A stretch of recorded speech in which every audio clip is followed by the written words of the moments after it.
ili tutekeleze shughuli muhimu za jamhuri hii yetu. Twakuomba ututeremshie baraka zako sisi tuliokutanika hapa, na utujalie tuyatende na kufikiria mambo yote yatakayofikishwa mbele yetu kwa njia ya haki na uaminifu, ili utukufu na sifa zako ziendelezwe na kustawisha amani, fanisi na heri ya nchi hii yetu, na wale haja zao umezikabidhi mikononi mwetu. Amen.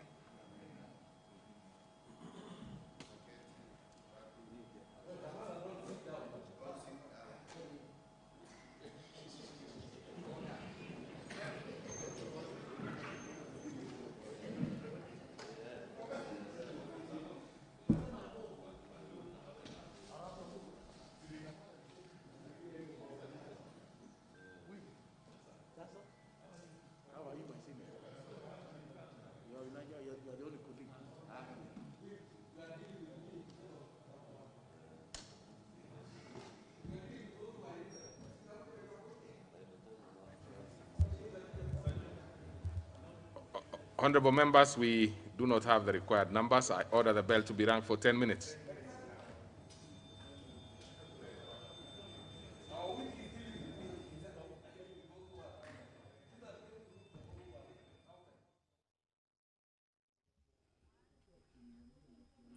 All right, the Deputy Speaker of the National Assembly, Honorable Moses Cheboy, has just ordered for the bell to be rung for 10 minutes so as to enable the House achieve the requisite number for the House business to kick off this morning.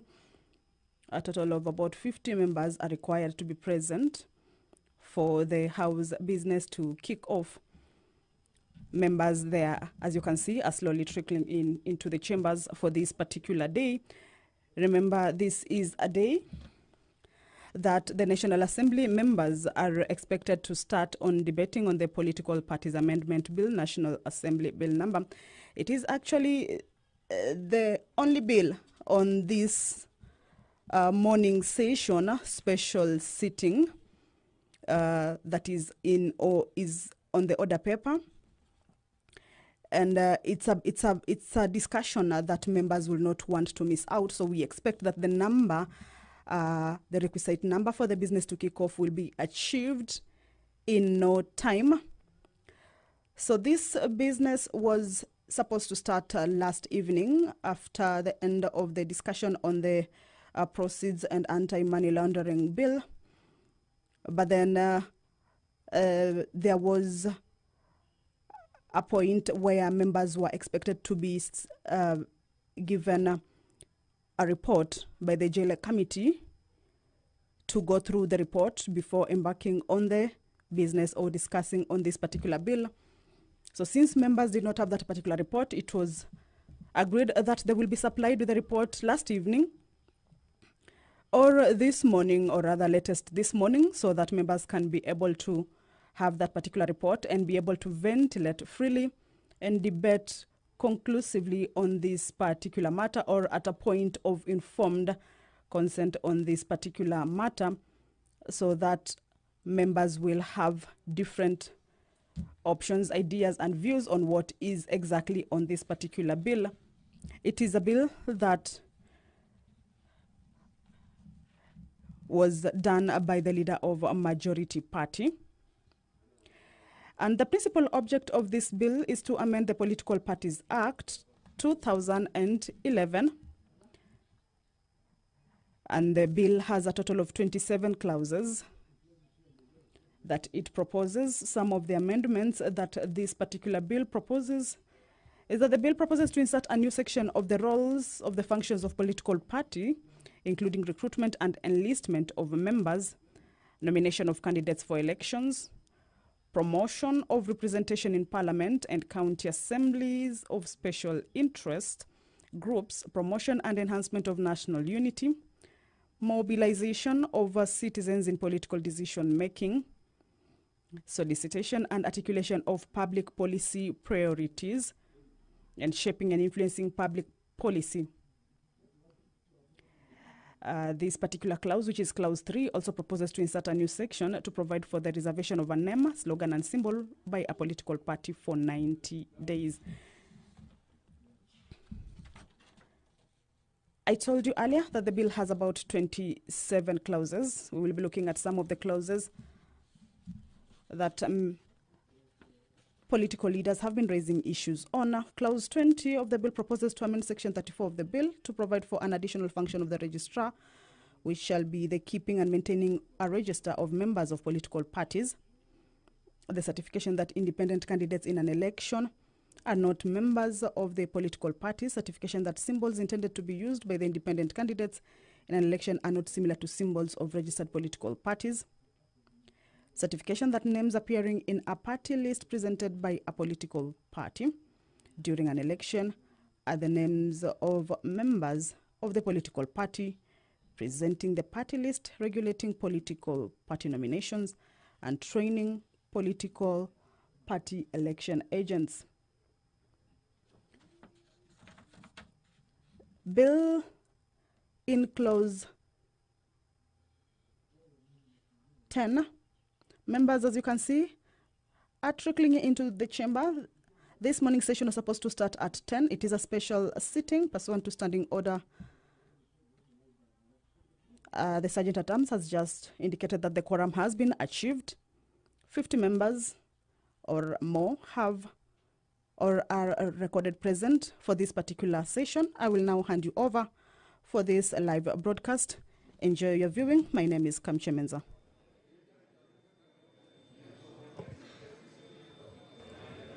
Order, order, order.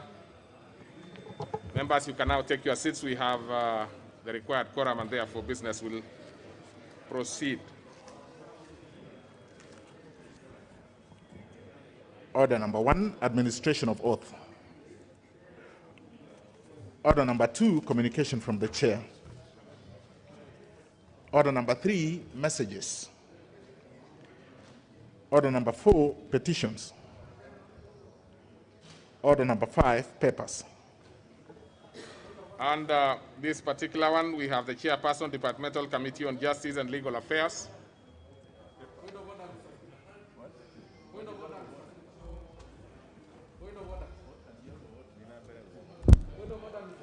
Out of order.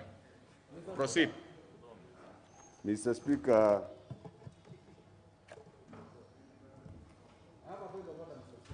I have the honor to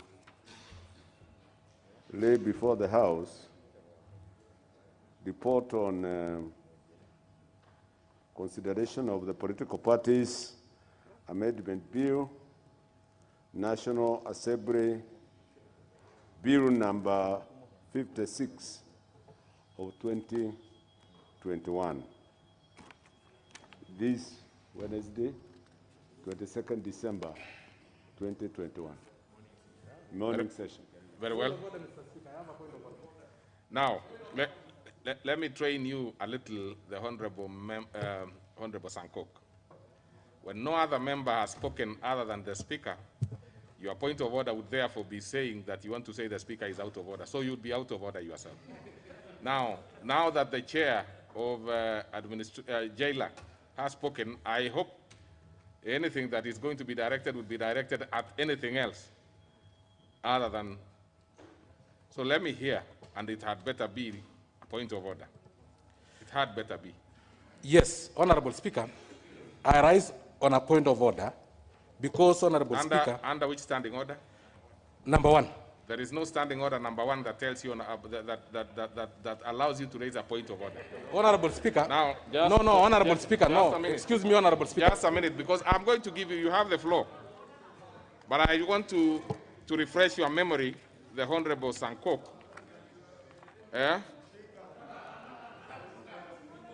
This is, and I'm going to help you in Kiswahili, the Honorable Sankok. Inasema katika hali ambazo jambo lolote halijaelezwa waziwazi katika kanuni hizi au kwa amri nyingine za bunge la taifa, basi Speaker ataamua utaratibu wa kufuatwa. Now, which one is this that you want me to do utaratibu? Which one? Honorable Speaker, exactly that one. Now you have guided me properly because, Honorable Speaker. If that is the one that you want. Yes, Honorable Speaker. Ask me to do. I need your guidance. Then I will do it on my own. not yours. So you have to get a specific point, a specific issue that you want to raise. So Yes. which one is this? Honorable Speaker, we know our COVID-19 status now currently in this country. Honorable Speaker, and some of us went to Tanzania to collect medals. Unfortunately, there is something extra we collected in terms of COVID-19, Honorable Speaker. Currently in Uganda, those who are back from Arusha, Tanzania, 38% of them tested positive. From where we are being tested there, I heard that almost out of 11 members that I have seen tested, Order. 8 Order. of them have. Order. Honorable Speaker. Order. Sit down. Take your seat.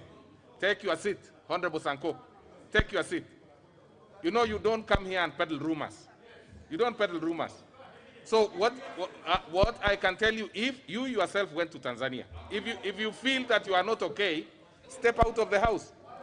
You do not come here and peddle rumors and tell us about numbers.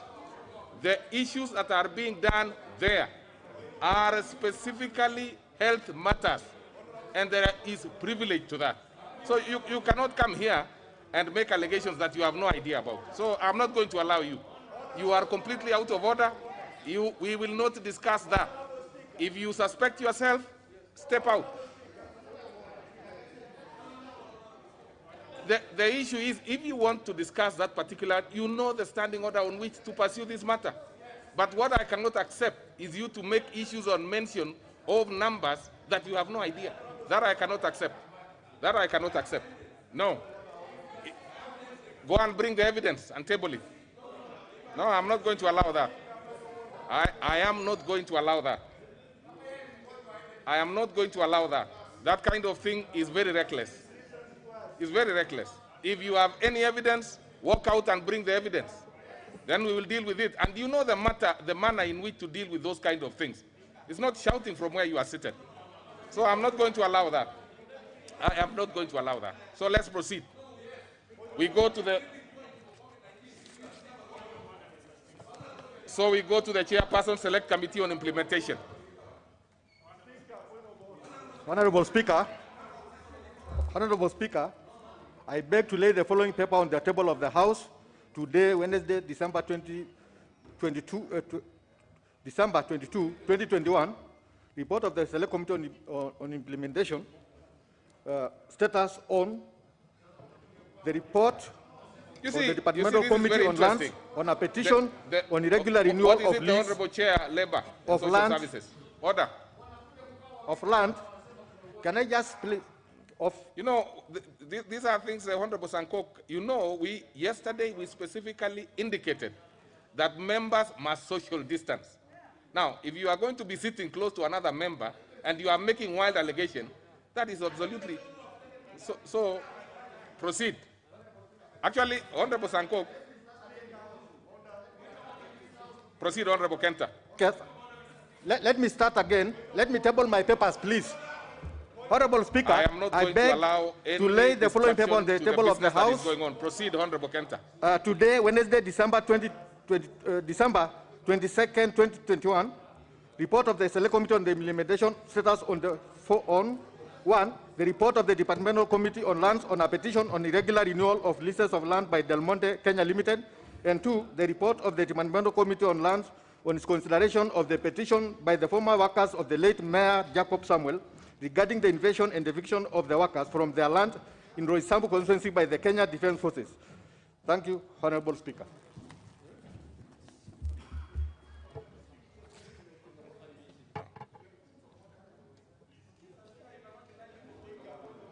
Next order.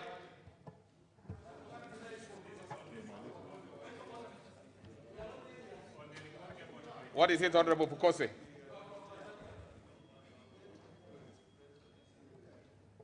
Honorable Speaker, with all due respect, the Chair, Jailak, has tabled a report on the amendments made on the political parties bill.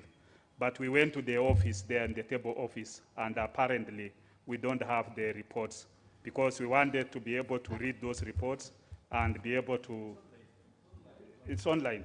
Actually, what has happened, Honorable, yes, because that's a fair point of order. What has happened, Honorable Sankop, if you repeat that again, then I will close the school with you. So I'd rather we stop it there. So, but this one of Honorable Pukose, what actually the chairperson, JLAC, has done is to table the report. Now, on the matters of the specific amendments, and there are many, they are online and they are separate. So some of them are probably in the order, but they are online. So you can be able to check there, and then we'll be able to see. That is a fair one. So I think that is a fair. Let's be serious, honorable members. If there are matters you don't raise very casually in the House. There are matters of procedure that are as fair as that one of the Honorable Pukose. We deal with them. So, honorable members, please let's maintain some calm. I think if you think anybody can derail the processes of the House, it is not going to be possible this morning. We want to progress, and whatever we will do, we'll be able to do fairly. So let's proceed there. Let's proceed. Next order. Order number 6, notices of motion. Order number 7, questions and statements. Order number 8, the Political Parties Amendment Bill, National Assembly Bill number 56 of 2021, second reading. Chairperson Jaila. Leader majority, sorry. Thank you, Honorable Speaker. Honorable Speaker, I beg to move that the Political Parties Amendment Bill. Majority. What is it, Honorable Murugara?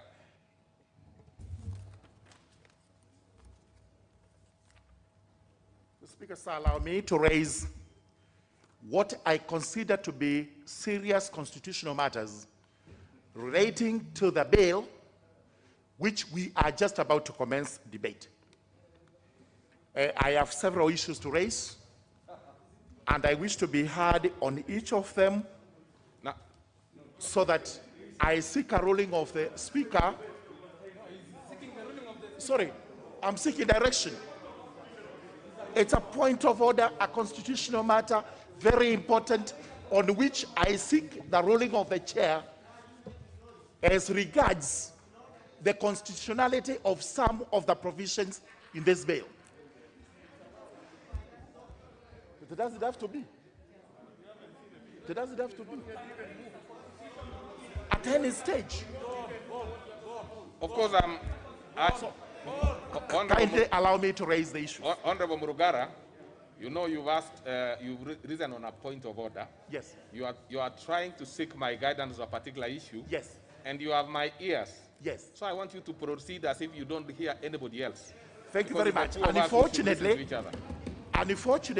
I should not be interjected because I lose my line of... The only thing, Honorable Murugara, is that it should be brief. Yes. That is the only thing that I ask of you. Very brief. Yes. Yeah. Depends on how many points I have. Thank you, Mr. Speaker. Mr. Speaker, I have looked at the draft bill, the Political Parties Amendment Bill of 2021, and I speak first and foremost as a member of Parliament representing Tharaka constituency, a member of the Justice and Legal Affairs Committee, and also as a lawyer.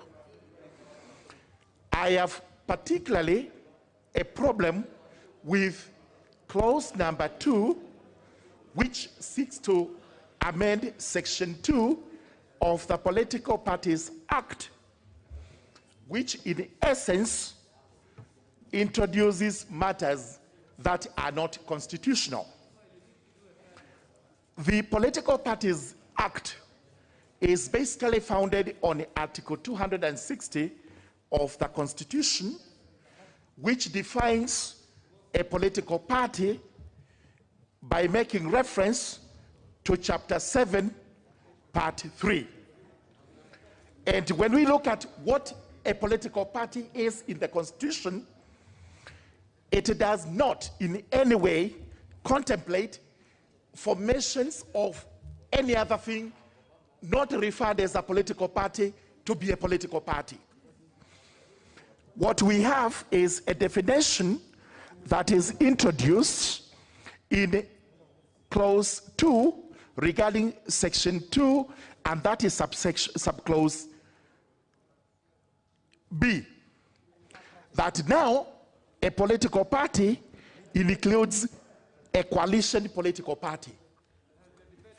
If we read the Constitution, Article 260, as read with Chapter 7, Part 3, there is no contemplation, a jusdem generis, even if we construe it in whichever way, that we would actually introduce an entity that is not contemplated by the Constitution.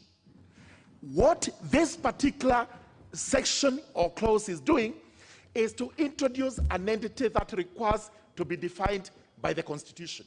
Failing to do so means what we are just about to debate on is unconstitutional. Number 2, I take you to Article 118 of the Constitution. Today, we are debating the Political Parties Amendment Bill, a bill that seeks to amend the Political Parties Did you Act. say 118? 118 of the Constitution. Okay, proceed. Yes. The proposed amendments have very serious ramifications on Kenyans, because almost all Kenyans are members of political parties. Under 118, this House is required to conduct extensive, conclusive public participation. And unfortunately, this was not done regarding this bill. For what we only have is an advertisement in the newspaper calling for written memorandum. First and foremost, and extremely important, in my view, we should have conducted what would be, in the eyes of this House, adequate public participation. To you, very keenly, and I'm actually at that particular article of the Constitution, and as you say, as you proceed, you know you are a member of JLAC yourself. Yes. Do we have any of that kind of representation in the minutes of your JLAC committee meeting? Because there are some things you could easily have cured yourself if there are any issues. But may I explain myself? Yes. Number 1, no, don't say aqua-attend. I'm sorry. It is as follows. Don't be distracted. I'm just I don't want the leader of majority to distract me. Don't be distracted by anybody at all. JLAC, I'm a member of JLAC. You are? And the chairman is here. Yes. For sure, we did not schedule a meeting. Hold on. We did not schedule. Can you hear? We did not schedule a meeting to discuss this bill. Hold on. You don't shout. We did not schedule a meeting to discuss this bill. Chairman, I'll give you an opportunity. He will answer. Let him conclude. I'll give, of course, the chair, particularly of the committee, because sit down. We did not schedule a meeting to discuss this bill. Okay. What happened was this. What happened was this. I'm sorry, this is very important. So as you conclude, I believe the interest that you have is public participation and the unconstitutionality of the introduction of Article 2 or Section 2 of this particular bill we are going to discuss, isn't it? Sorry, but Mr. Speaker, sir, yeah. You asked me about whether my issues are captured in the report. Yes. And my response is you're not taking it. Kindly listen to me when I tell you exactly why my sentiments are not captured. You know, I wanted us to be brief. I am happy to hear you. We have to be brief, sir. But okay, proceed. But proceed. Sir, yeah. But Mr. Speaker, sir, you cannot rush us this way unless there's a good reason for that. There is a good reason. We have a big thing to do. You know, the Honorable Murugara, yeah. I will explain to you why we are in a hurry. Yeah. There are 2 days that were placed before us for the special sitting. Yes. This is a special sitting, so we need to conclude or at least exhaust the business before us, and we are on the 2nd day, unfortunately. So I'm trying to see how we can be able to, of course, have you on board and also have the interest of moving forward on board. So, but sir, yes. The same way, Mr. Speaker, we have the urgency, the same way there is an urgency in what I'm raising. As follows. May yet go on record. No, it's not going to court. It is as follows. JLAC they did not schedule any meeting for this bill. What happened was this. A meeting was scheduled by the Judicial Service Commission in Mombasa, for which we were all invited. This bill came up in Mombasa as any other business. And for that, there's a problem. And unfortunately, by the time Judicial Service Commission invited us, most of us were committed elsewhere. We were not able to attend. As a result of which, I was not able to make my representations in that A or B that we had to do in Mombasa. Yesterday, we were signing the particular report, which was discussed in Mombasa. And I raised a point in the meeting that I had to raise these issues. The chairman locked me out. Absolutely. Later on,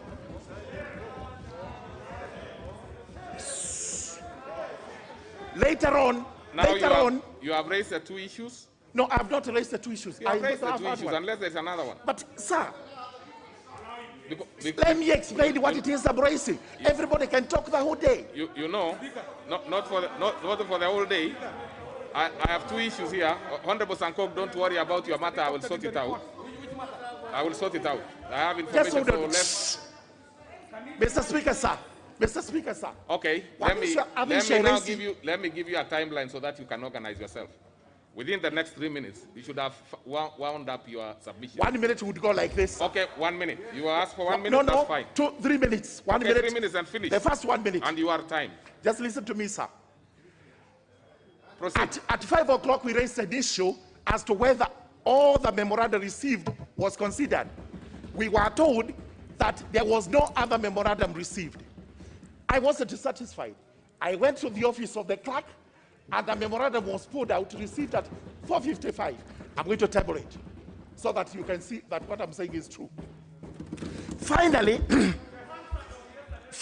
as we proceed to discuss this, we have a total not less than 13 to 15 members of parliament who have proposed amendments to this bill. So what we are discussing, sincerely, it may not be what we are going to pass.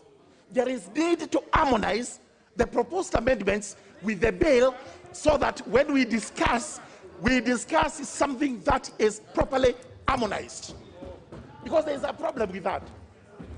Before, we were discussing the gaming bill, and the speaker ruled that there were so many amendments that there is need for harmonization before we proceed to debate. Okay. Mr. Speaker, sir, I need your guidance as regards this. Absolutely. That's okay. Thank you, Mr. Speaker. Thank you very much, the Honorable Murugara. As I had promised, there are two people I'm going to... Let's relax. I'm going to give two members. One of them is going to be the minority leader, and the next one is the chair of JLAC, and probably the majority leader for now. Because the issue, especially from the chair JLAC, is I want to understand the meetings that were scheduled, you discussed this particular matter, including the one of yesterday, because already one of your members has indicated that probably he did not participate. So we want to know whether he did not participate by the virtue of not being invited to a meeting or by his failure to attend a meeting. So those are issues that we want to know. So let's start with the minority leader. And meanwhile, the Honorable Babu Awino, where are you? Are you in the House? Please, can you approach the Speaker, please, kindly, quickly? So proceed, the rest of you. Thank you, Mr. Speaker, for giving me this opportunity to contribute to this point of order that has been raised by Honorable Warugara. Mr. Speaker, Honorable Warugara has raised two fundamental issues, which he claims or he alleges that this bill would infringe on the constitutional provisions based on what is provided in the bill against what is provided for in the Constitution. Mr. Speaker, I thought I was at this. Does he have the crutches of...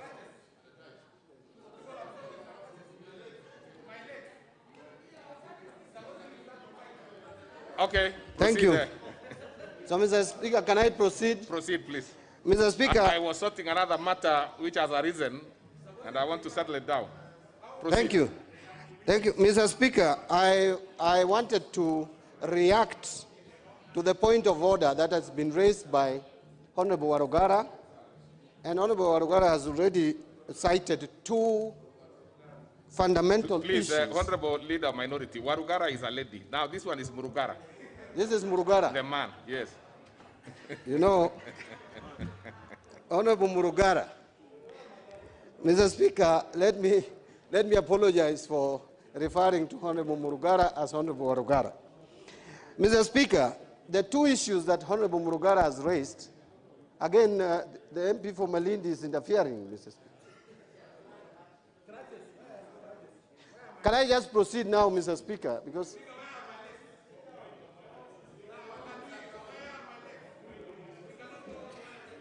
Mr. Speaker, can I now proceed? Mr. Speaker, the two issues that Honorable Murugara has raised that are touching on the Constitution, I want to address myself to them. First, Mr. Speaker, if you look at the current law, the existing law, refers to definition of a political party as having been founded under Article 260 of the Constitution. Mr. Speaker, could we have some order with the MP? This is, take your seat, Honorable Leader Minority. The matter raised by, or that I am aware, is happening to Honorable Sankok is not, I mean, it's serious. Now, but just keep quiet, Honorable Pukose. It has nothing to do with you, it is Honorable. No, forget about you being a doctor. You are, did you say you are a gynecologist, or because, you know? Okay, surgeon, that's okay. Now, any member who, for any reason, what is surprising is Honorable Sankok, of course, you are seated there all the time. If you have lost your crutches, you should obviously have the person in mind who has taken your crutches, if at all. Then I will order them to be brought to you quickly. Now, I know the matter of bring the bodies in law is called habeas corpus. Now, this one is, I believe, going to be habeas legs. So we must very quickly have the crutches. And I'm told it is the Honorable Babu Owino. I'm not so sure if that is the truth. If that is the case, the Honorable Owino, you probably need to take back very quickly. And let me know, Honorable Owino, are you the one who has committed that offense? I've already released them, Honorable Speaker. Oh, you have released? The sergeant has taken them. So the Honorable, the Honorable nominee 001, you already have your other legs. Yes, because let's put it this way. The legs with the Honorable Sankok would be legs. If it falls to hands of someone else, it becomes some weapon. So we would not want those legs to be with anybody else. So I want to be sure first that the Honorable Sankok has received his legs.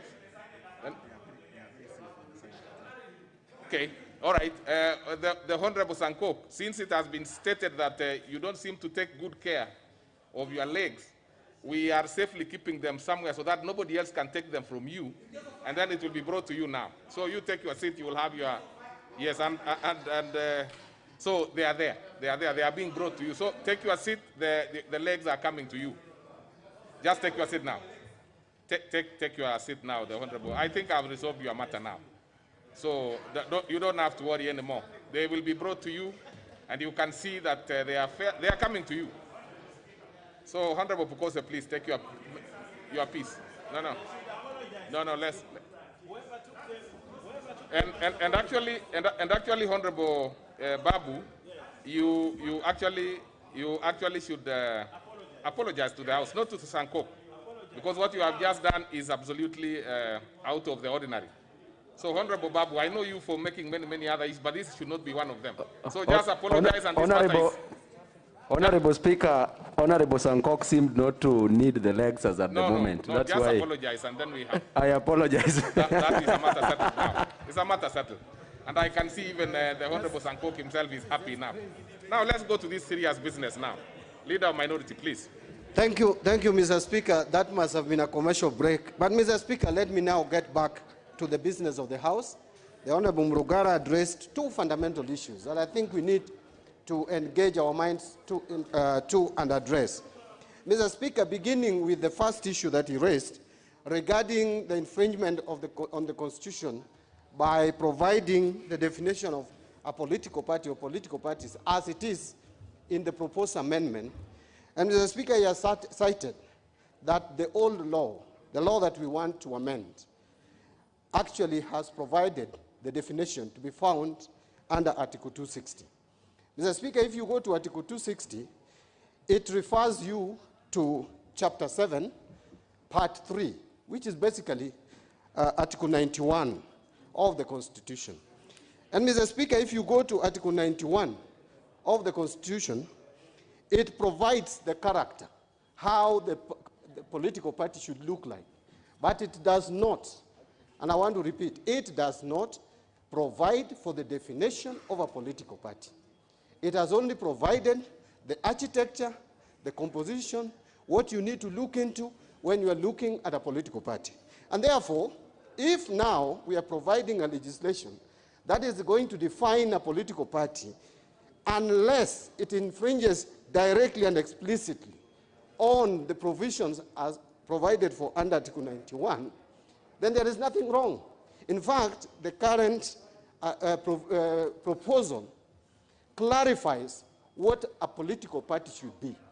And there is no contradiction whatsoever with what is provided for under Article 91 of the Constitution, which basically provides what you need to look into when you are forming a political party or applying for registration, that you must respect the provisions of the Constitution.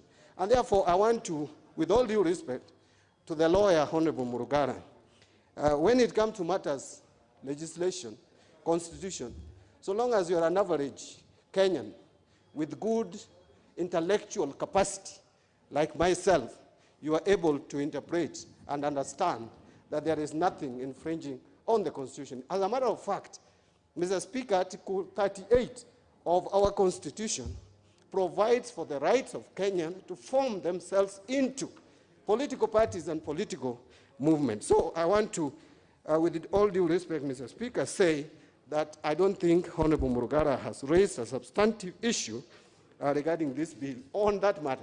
Finally, Mr. Speaker, on the issue of public participation.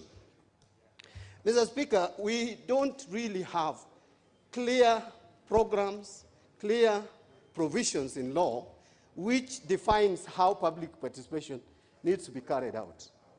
But Mr. Speaker, yesterday we did not proceed with this bill or the debate at the second reading of this bill because we realized that we were going to infringe on that provision in the Constitution on matters public participation, because we had invited Kenyans and gave them 21 days, which were ending last evening. And so one would expect that any Kenyan who is interested in giving input in whichever form would have used the 21 days either to send a written memorandum or appear before the committee of the House and canvass his or her position. And so at the end of that time period of 21 days, you cannot again come and fault this House from, that we have not conducted enough public participation. Because where is the definition of that enough of public participation in law? It's not there. So, Mr. Speaker, the 21 days, in my view, should suffice. And I want to just conclude by saying, Mr. Speaker, that I know we would have problems with the provisions of this bill in whichever way. The best thing for us to do is to canvass. Talk to us, Honorable Murugara, and tell us what you feel needs to be changed. And propose amendments. Many members, 13 of them, have proposed amendments. We are going to deal with them. Amendments that merit consideration, we will consider. But amendments that are not, don't merit, we will not deal with. So, Mr. Speaker, thank you. Now, I will give, just before I come to the two members, including the majority leader I've just indicated, let me give the Honorable Mutua Barasa, member for Kimilili. You wanted to speak to this one? Now, we are discussing a point of order, Honorable KJ. So how do you bring another point of order when we are on a point of order?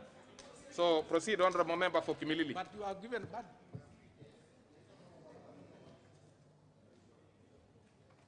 Are we having a problem with your mic? You can use this one in the dispatch. That would be fine.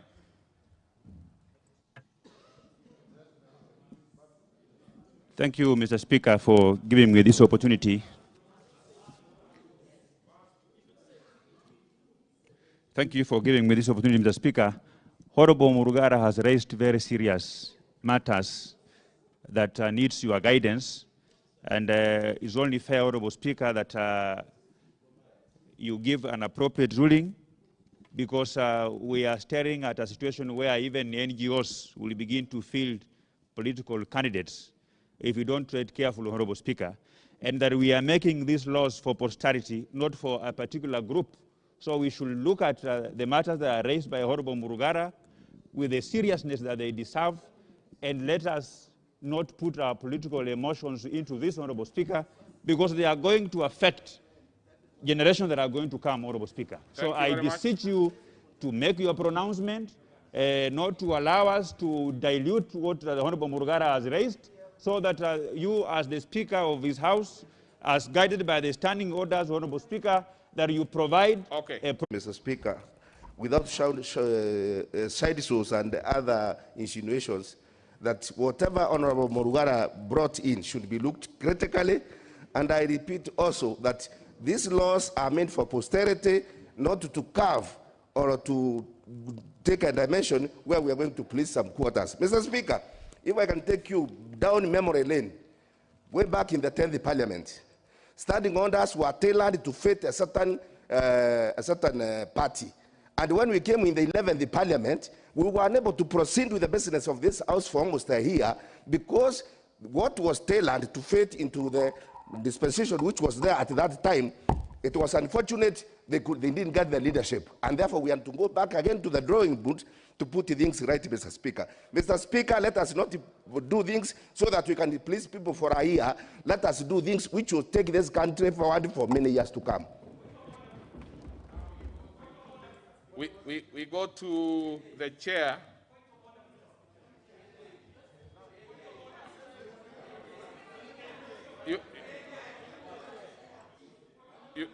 Now let me just guide you, honorable members. The Honorable Murugara rose on a point of order. Now, the members are responding and buttressing the issue one way or the other. Now, when another member raises on a point of order, you will have to allow us to finish this one, then you can raise your own. So we cannot have it two ways. So we are dealing with one specific matter. And let's not be unruly about this issue. If you have an issue which makes sense, you will be heard. But again, we are not going to use this one as a filibustering thing. We are going to proceed because we don't want to waste unnecessary time on a matter that is fairly straightforward in my thinking. So let's have the chair of the committee telling us the process with which the matter of public, and actually not even the matter of public participation, because it is in your domain, honorable members, that public participation was done. It ended yesterday, and that is why we couldn't progress with this yesterday. So, and yesterday, the Honorable KJ, and that's why I'm going to have a bit of a problem giving you an opportunity.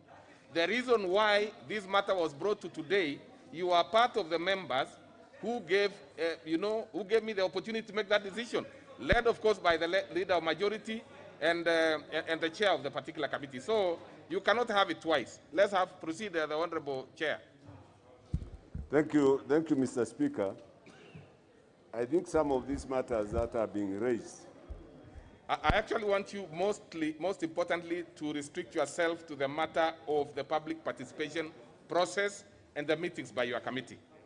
First of all, Mr. Speaker, due notice of the meeting for consideration of the political parties amendments was dispatched, given electronically on 14th, Tuesday 14th this month, and the coached, dispatched to everybody, and Mr. Murugara, in effect yesterday, gave notice that he had given apologies for the meeting. And the meeting, the notice listen. Will you wait? Please. George Murugara. You know, you have made your submissions in peace. Allow your chairman also to have some peace as he submits. Mr. Please. Speaker, on 14th December 2021, at 18 hours, 35 minutes, this notice was electronically dispatched to every member of GLAC. Members are reminded that Thursday,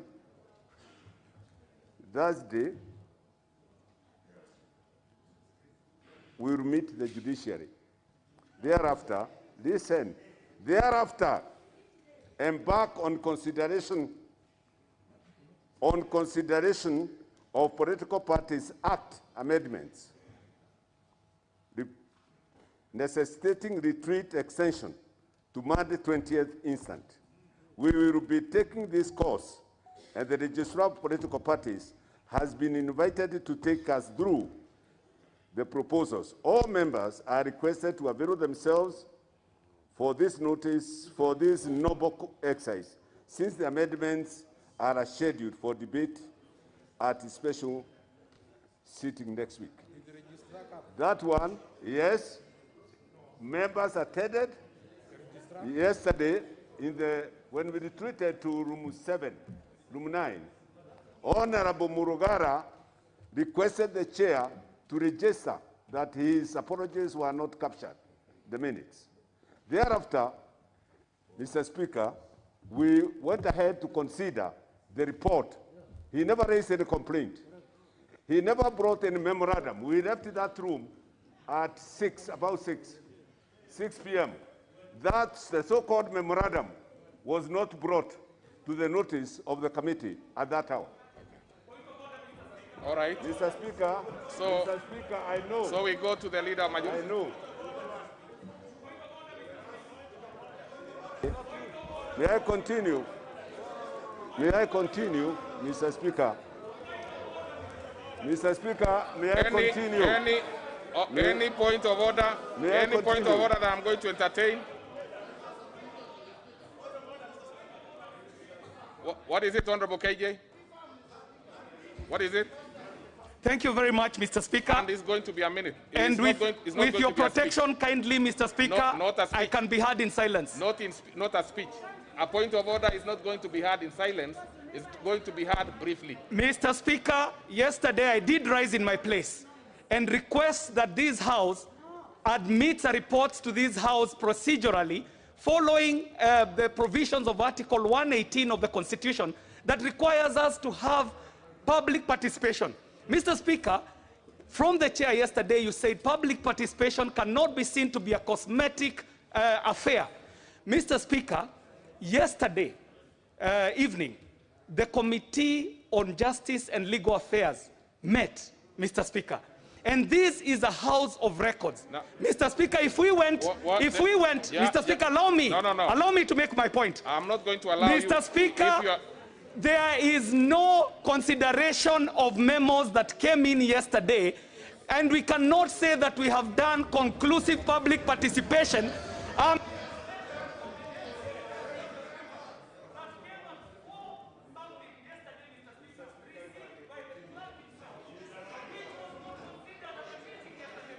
Thank you very much. Okay, thank you very much. So, Chair. Okay. Okay, proceed. Chair, proceed. Mr. Speaker. Honorable Baya, I'm not going to accept yours. No. Thank you. Chair, proceed.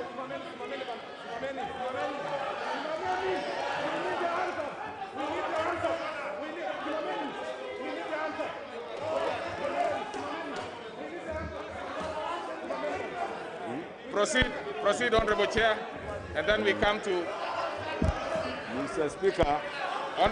Honorable Chair, you can wind down your.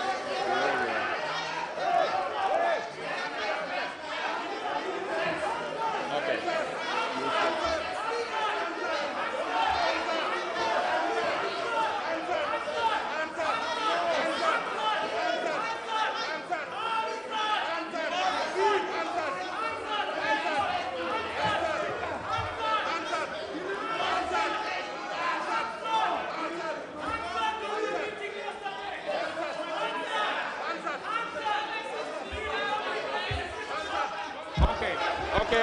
Honorable members, now take your seats. Now take your seats. Take your seats. Where are you? Now,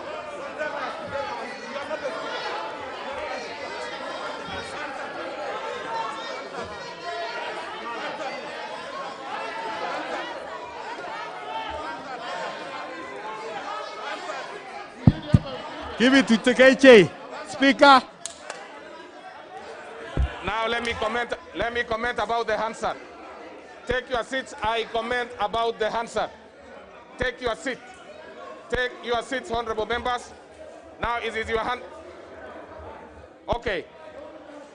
Now order, Honorable KJ. Honorable KJ, take your seat. And the rest of the members, take your seats. Now let me make a comment about the request that you have asked about the Hansard. Now can you just take your seats? I am going to order that particular member out. So take your seats. You have asked for the production of the Hansard. You have asked for the production of the Hansard. Honorable KJ, I'm going to ask that if you become unruly, I will take some step which I do not want to. You have made a request and you are still shouting. That does not make you are being very unruly. Now, you have said that you want to see the progress.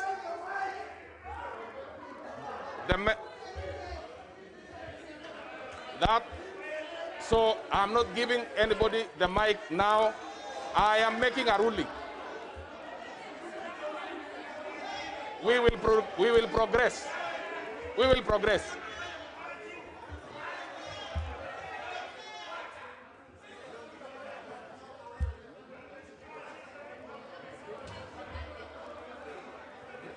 The member for Tigania West. The member for Tigania West. Member for Tigania West.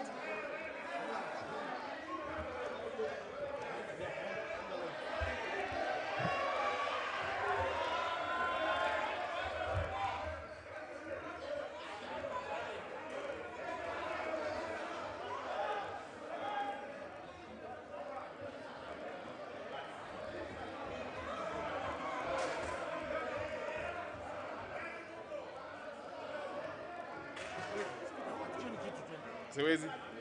I will not. I will not.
Of yesterday by Jailer Committee.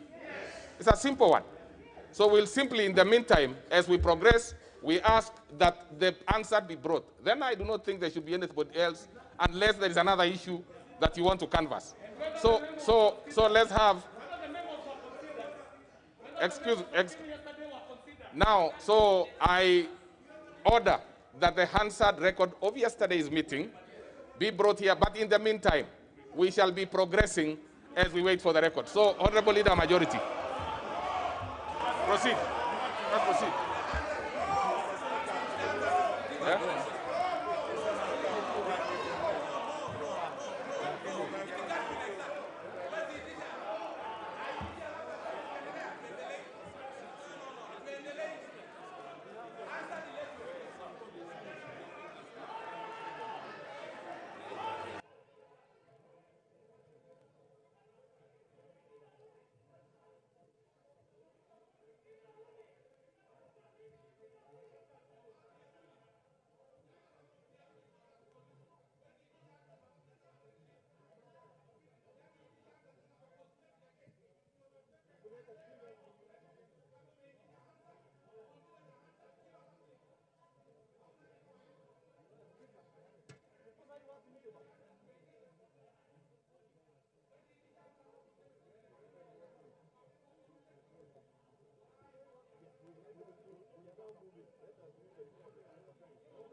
So order, honorable members, order. So this is how we are going to progress. In the meantime, we are going to get the meeting records for the Committee on Justice yesterday.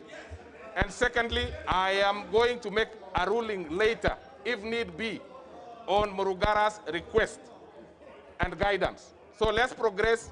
The two things will be handled. Proceed, Honorable.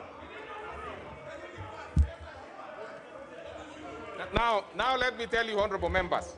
Let me tell you, Honorable members, I know for sure you know that the ruling is not possible now because, number one, the Honorable Murugara did not give notice directly to the Speaker. He has made his notice here. And it is not your ruling anyway. It is Murugara's ruling. So we are going to progress as we get all those things. Thank you. Let's proceed. Yes.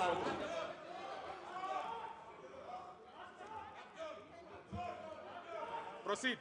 Honorable Speaker, I beg to move that the Political Parties Amendment Bill, National Assembly Bill number 56 of 2021, be now read a second time. Honorable Speaker, political parties are endemic to democracy. Indeed, the kind of political democracy we are seeing in this House today is anchored on political party thinking. They are the vehicles that move our democratic space and give our citizens the opportunity to choose their leaders from amongst contenders in every election. Active participation of citizens in political parties certainly offers unique benefits to the citizens, including the opportunities to influence policy choices, choose and engage political leaders, and even run for office.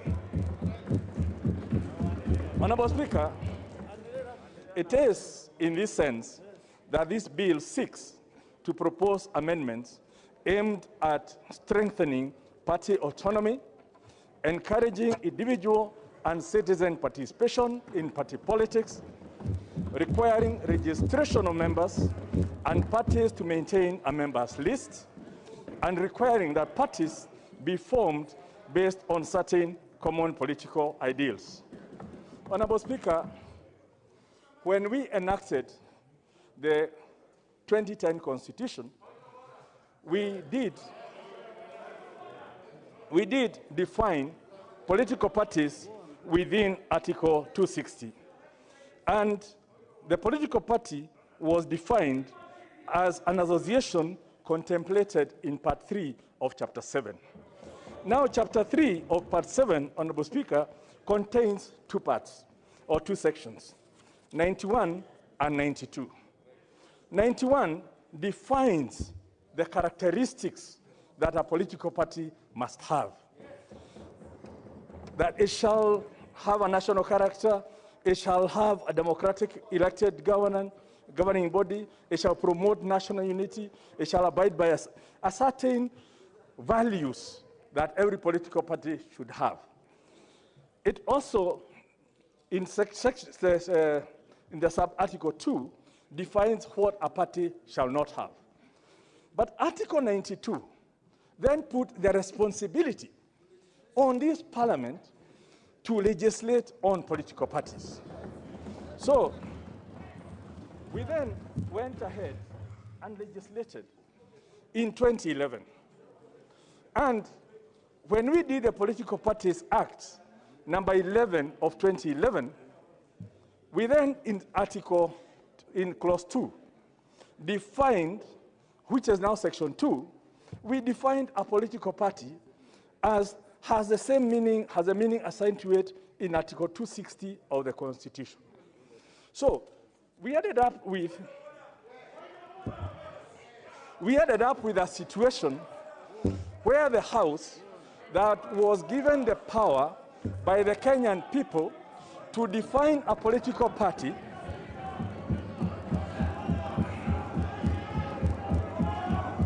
did not do the definition, and hence we've been having so since 2011 we've been having this problem where a political party has not been defined by this House. Yet the responsibility was put on this House to even define a political party.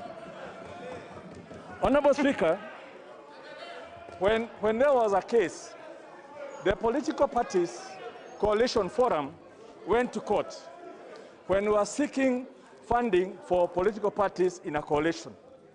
And the courts did rule in 2016, and the matter was upheld in the Court of Appeal that the law does not define a political party. And it is the responsibility of Parliament to define a political party and not the courts. So, what we then did is, first of all, we must take that cue from the courts.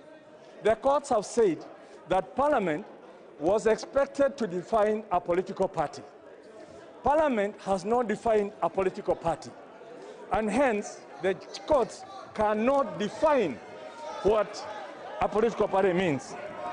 So hence, one of the provisions within this political party amendment is to define what a political party is. And it's an association of citizens with common ideals that are pursuing a certain agenda. So first of all, this bill cures one of the problems we have within our law, where political parties are not defined.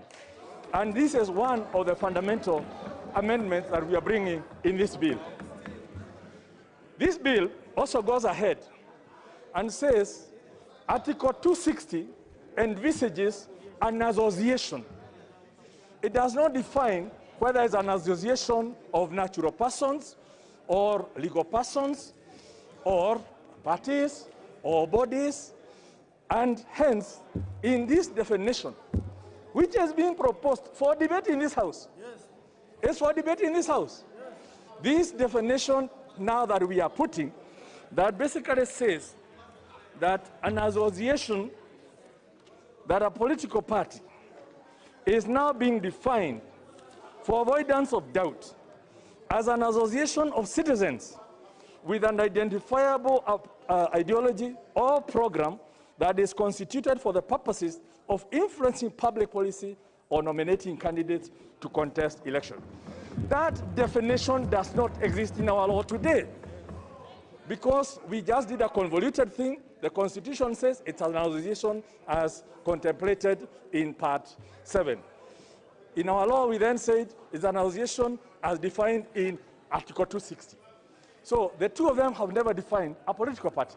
So for once, we are going to have a definition of a political party. Now, we also looked at the history of this country. Going back to, let's start from 2002, or even late 90s, when NDP merged with KANU, and NDP was merged into KANU, they could not make a decision, they exploded. 2002, Democratic Party, Ford Kenya, and National Party of Kenya, plus the Rainbow Coalition, came together under the National Rainbow Coalition, NAC. It could not be possible to register a coalition, and hence we adopted one of the parties, NPK, to change its name. Immediately the parties got into power. NAC was reclaimed by the owner, and hence, all of a sudden, the whole government was at the behest of one of the owners of the party. Fast forward to 2013, TNA got into a coalition with URP. And in that coalition, the president, Uhuru Kenyatta, had a running mate from URP, but who could not run on URP because the party, the polo, does not recognize coalitions. So His Excellency William Ruto had to run on TNA. Now, move forward to 2017. Let's move just, for example, to 2017. A number of parties, ODM, Wiper, ANC, Ford Kenya, moved together as the National Super Alliance. But the National Super Alliance could not sponsor a candidate. So ODM sponsored the candidate, right? Including the running mate, who was not from ODM. And as a result, we all know the issues that have happened since then. In between, in 2016, Jubilee attempted to cure the problem and amalgamated all the parties that had supported Jubilee in the coalition. We know the story that happened, yeah? So, of course, some people have bolted, yeah? But the issue we need to look at is that in Kenya, it's so clear that coalitions will be the issue of the future. It's a global phenomenon.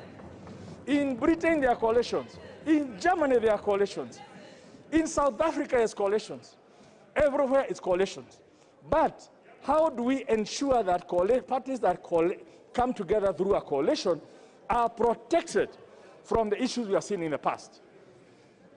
And you see, that is what we need to think of. That when 2 or 3 parties come together, it cannot be the big brother that they are relying on to protect them. They must be protected in law.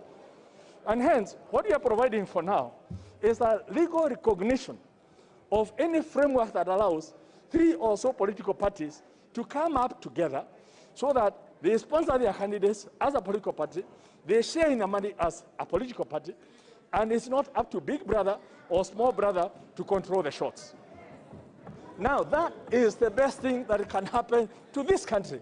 And I would doubt why would anyone even have a problem with this kind of arrangement where your small party is protected, you as an individual is protected, and we can move forward. Honorable Speaker, we also know that we've been having problems with access to political party funding. Political parties are funded by the exchequer to the tune of 0.3% of the national revenue. Okay, we'll be making an amendment to that because the national revenue reference was in 2011. Now we know it's shareable revenue, which excluding the money for counties. But that money is only accessible to what we call the big boys. That money has never been accessible to the small parties. So small parties will have 3, 4 members of parliament, they will have a governor, they will have some members of the county assemblies, but they cannot access the national kitty that's set up to promote the growth of democracy in this country. So one of the amendments that are being proposed in this law is to lower the thresholds for access into the national funds that are being provided for the growth of democracy in this country, so that any party that wins a seat, be it in the county assembly, be it as a governor, be it in the Senate, or be it in this National Assembly, has put enough effort to merit participating in the sharing of the national funds. And you see, this is the kind of thing that is good for democracy in this country. Now, we may oppose things because we think we don't need this. Now, I want to say, if a small party like the PDR was not given a coalition housing by Jubilee, there will be no order today. Because PDR, as a small party, was housed by a bigger party. It was able to produce a bigger party. So, basically, what we are looking at in these amendments, all these amendments typically have been brought in to ensure that we now clean up the mess we have not cleaned up since 2011. What the courts have told us, you need to clean up so that political parties can be properly defined. The issue of coalition parties, the sharing of money, and most importantly also, how we participate within our nominations, so that we don't have a situation where one party goes to influence the results of another political party at the nomination to get the weakest candidate. Only members of a certain political party will be able to participate. We've seen that happen where the worst candidates have been produced because a political party that has an interest in an area goes and influences the results of that by basically supporting the weakest candidate. So, honorable members, I wish to ask that you look at this bill and look at it from a positive perspective in terms of how it enriches democracy. And if you find that there are some areas that require amendments, let us reason together. Let us bring those amendments. Let us harmonize them so that we give to the Kenyan people a political party act that will withstand the test of time now and into the future. Honorable Speaker, I could go on and on, but I don't want to go through some.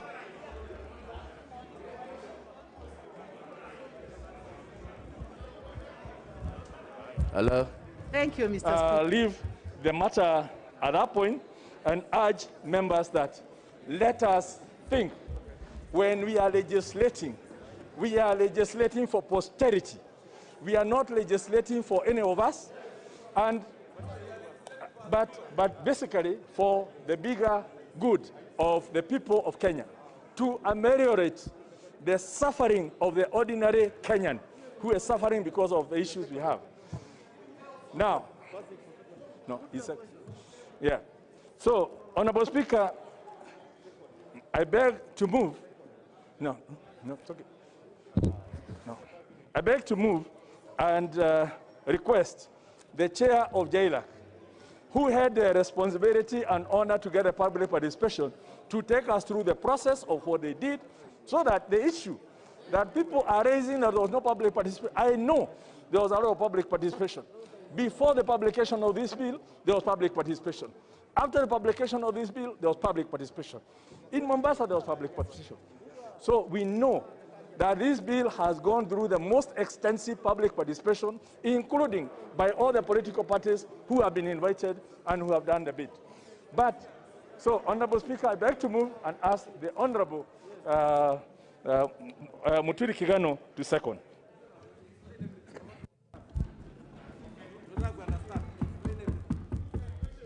Mr. Speaker, I beg to second, and I confirm and fortify what the leader of opposition has said. Majority. You are opposition. Zancock. Yes. Yes. Mr. Speaker, the leader of majority has expounded on Article 270 as it relates to the meaning of political parties. Mr. Speaker, I confirm that my committee looked into this and we found that Article 260 reposes the ascription of meaning to registration through Article 92. If you look at the subheading of Article 292, it speaks for itself. Registration on political parties. Parliament shall enact legislation to provide for, among other things, the management of political parties. So a definition, therefore, the definition is therefore reposed. It is reposed to registration. Now, the registration that has ascribed meaning is the bill now. The bill that is before this House is the one under clause 2. The bill, the Political Bills Amendment Bill 2021. Mr. Speaker, if you can protect me from this hecura. Yeah?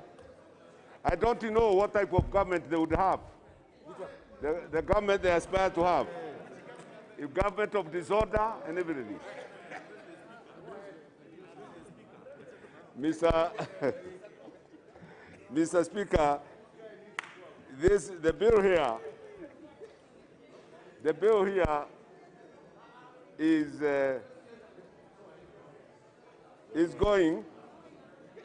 going to remove, to erase any the overlapping mandates between IBC and the Office of the Registrar of Political Parties to enhance effective management of political parties and define the role of the Registrar of the Office of the Registrar of Political Parties regarding independent candidates, and to implement the Constitution, fully implement the Constitution to address the gaps identified in the Office of the Registrar. For example, the meaning of what a political party, a coalition party is.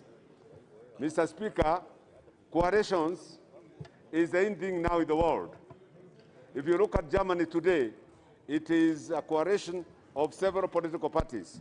India, the biggest democracy in the Commonwealth.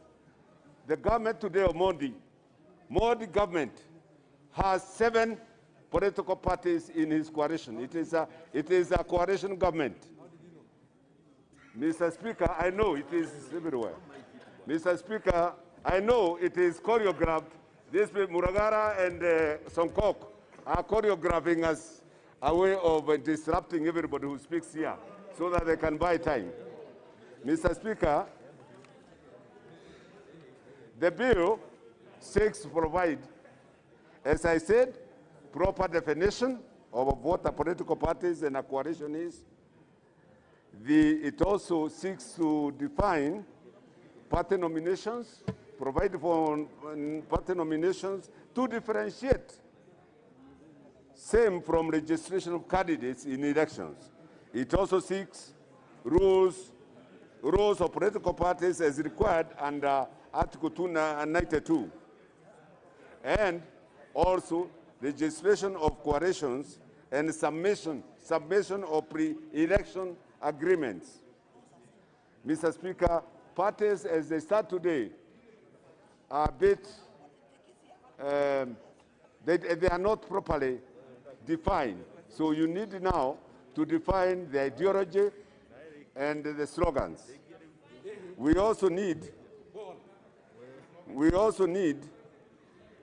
to have timelines for reservations of names, symbols, colors, lifespan, and provision of registration. Streamlining the resignation, expulsion of members, and deeming of resignation, including the organ of thus you shall do it. The disbursement. Mr. Speaker, if you can protect me from these hecklers. There cannot be any heckling member. The regulation. Members can only consult a little higher. So what the most they important cannot thing be is honorable, the hecklers. You summarize and we are fine. Mr. Speaker, we also need to delete their constitutional provisions from the Act, including Section 22(3) that attempts to introduce a new ground on how a vacancy arises in Parliament of County Assemblies. So, in effect, this is a bill that we will have to go to the other house. It also needs to introduce alternative forms of publications for... Mr. Speaker, lastly, I need to summarize and say, these bills seeks to address overlapping of mandates, the enhancement of effective management of parties, the implementation of the Constitution, including Articles 82, 90, 2, 103, to address the gaps identified in execution of the office of the mandate, lessons learned from experiences to address needs of Kenyans as drawn from stakeholder engagements, to address domestic and international jurisprudence, which we have drawn from Katiba Institute. So, Mr. Speaker, with those remarks, I beg to second. And I propose the question, which is that the Political Parties Amendment Bill, National Assembly Bill number 56 of 2021, be now read a second time. Leader of Minority. Mr. Speaker, I want to take the shortest time possible. Even though I have 15 minutes, I'll take a third of that. Mr. Speaker, first I want to address myself the question of whether, when we expand the definition of a political party, that infringes on the Constitution. Mr. Speaker, I would want to invite those who are arguing like that to look at Article 92 and see that we were required to bring clarity in terms of defining what a political party means. So that is number one, Mr. Speaker. Number two, those who are complaining about this bill, I don't know whether they have taken time to read it and understand the provisions of Clause 13, Mr. Speaker. Mr. Speaker, under Clause 13, you will realize that presently, if for whatever reason, registrar deregisters or suspends a political party, Mr. Speaker, the only people who are saved is a member of parliament and members of county assemblies. The president, if elected on that party that is being deregistered, or the deputy president, are not protected. So, Mr. Speaker, the provisions of under Clause 13 now protects also the president and the deputy president and even the governors. Anybody elected on a political party that has been deregistered or suspended would continue serving in the office, something that is not keyword in the current law as we have it today. Mr. Speaker, those of us who are making noise about these amendments should understand that there is no process of disciplining a party member as it is today. This law provides a clear mechanism and details on how due process of disciplining a member will be taken. And it is of benefit to some of us who are making noise here, Mr. Speaker, because Mr. Speaker, we require this law to be clear on what process would be followed, Mr. Speaker. Mr. Speaker, my second last remark is as follows. Mr. Speaker, as it is today, the political parties' funds, there is no clear provision on how to divide it to parties which form coalition. And Mr. Speaker, looking forward, Mr. Speaker, how I wish that those members of parliament, Mr. Speaker,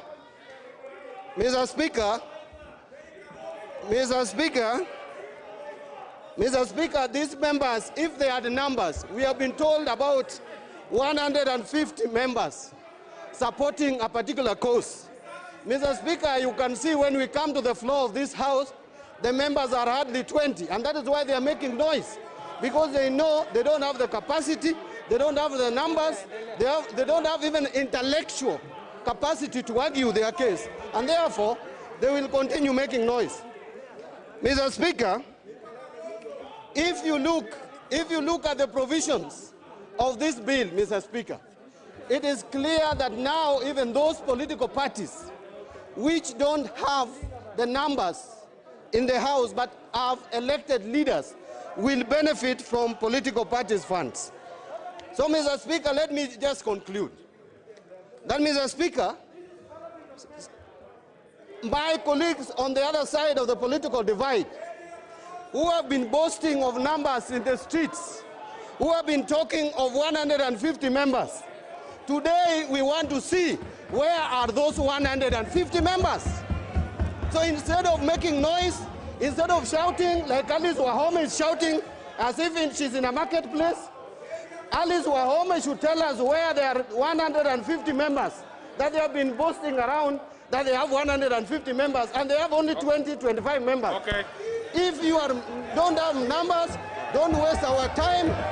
Don't waste our time. We have come here to debate. Thank you, Mr. Speaker. I support. Honorable Dr. Pukose. Dr. Pukose. Dr. Pukose. Thank you, Honorable Speaker.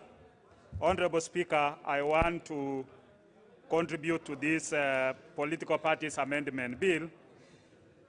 Honorable Speaker, on the onset, I know there are some good amendments, but generally, we also have amendments that members will be able to amend.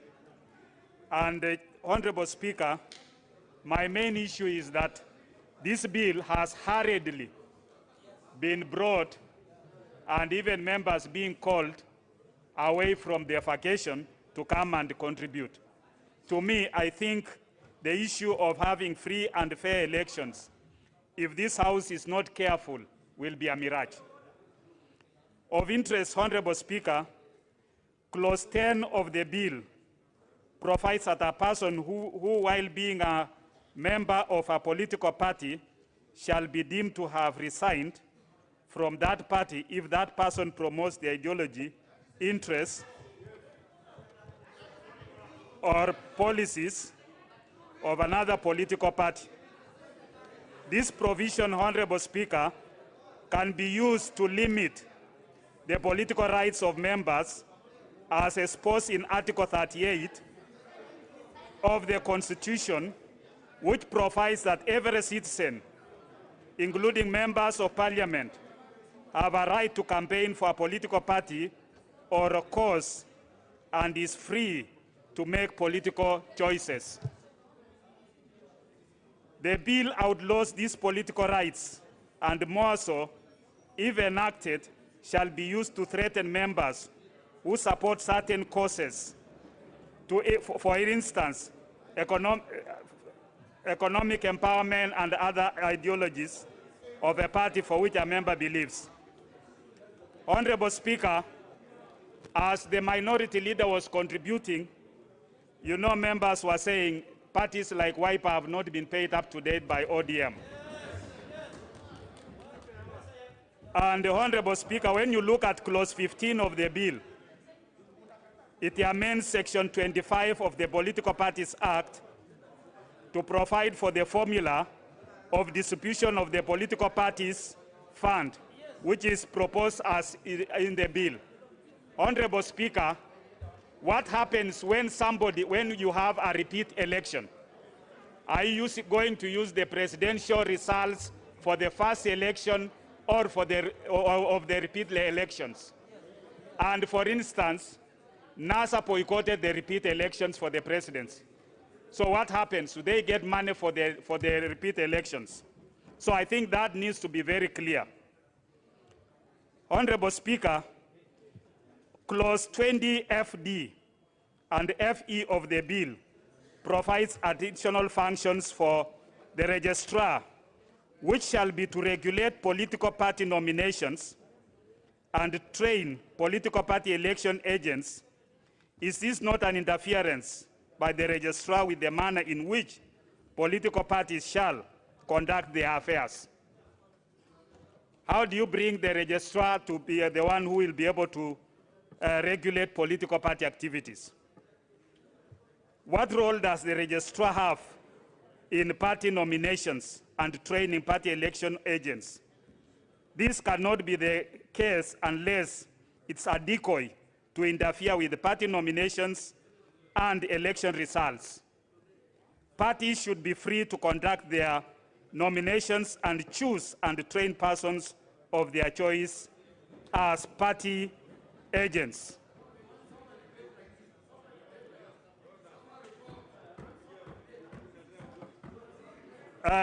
Honorable Speaker, in clause 22 of the bill, it seeks to provide requirements for conduct of political party nominations, which includes the requirements that a political party that intends to conduct a political party nominations under this act shall apply in writing to the registrar of political parties for a certified copy of the register.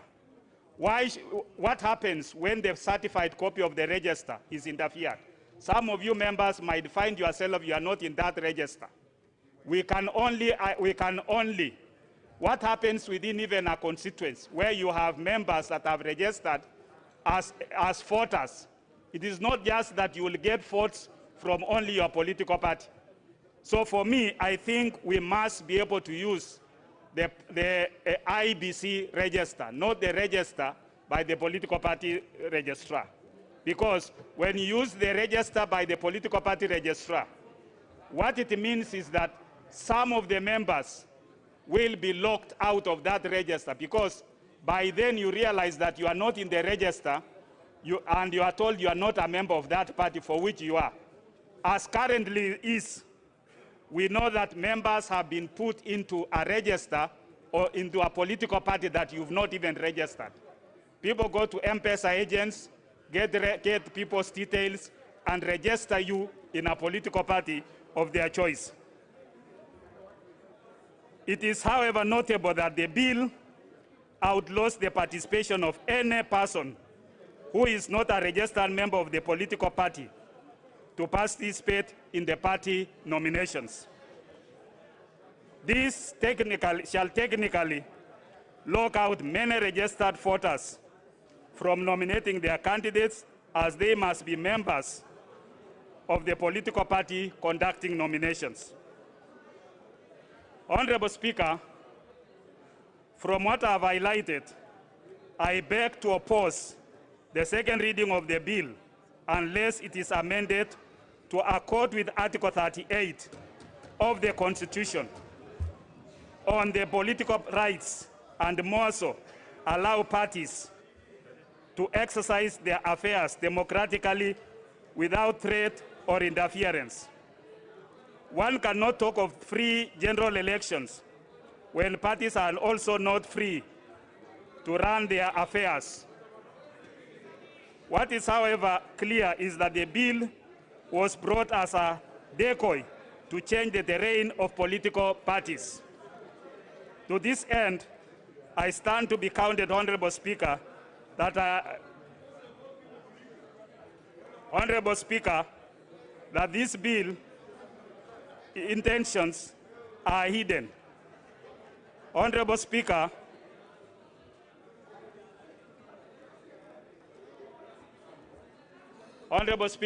I beg to oppose. Thank you. Now, the Honorable Dr. Wamalwa. Honorable Dr. Wamalwa.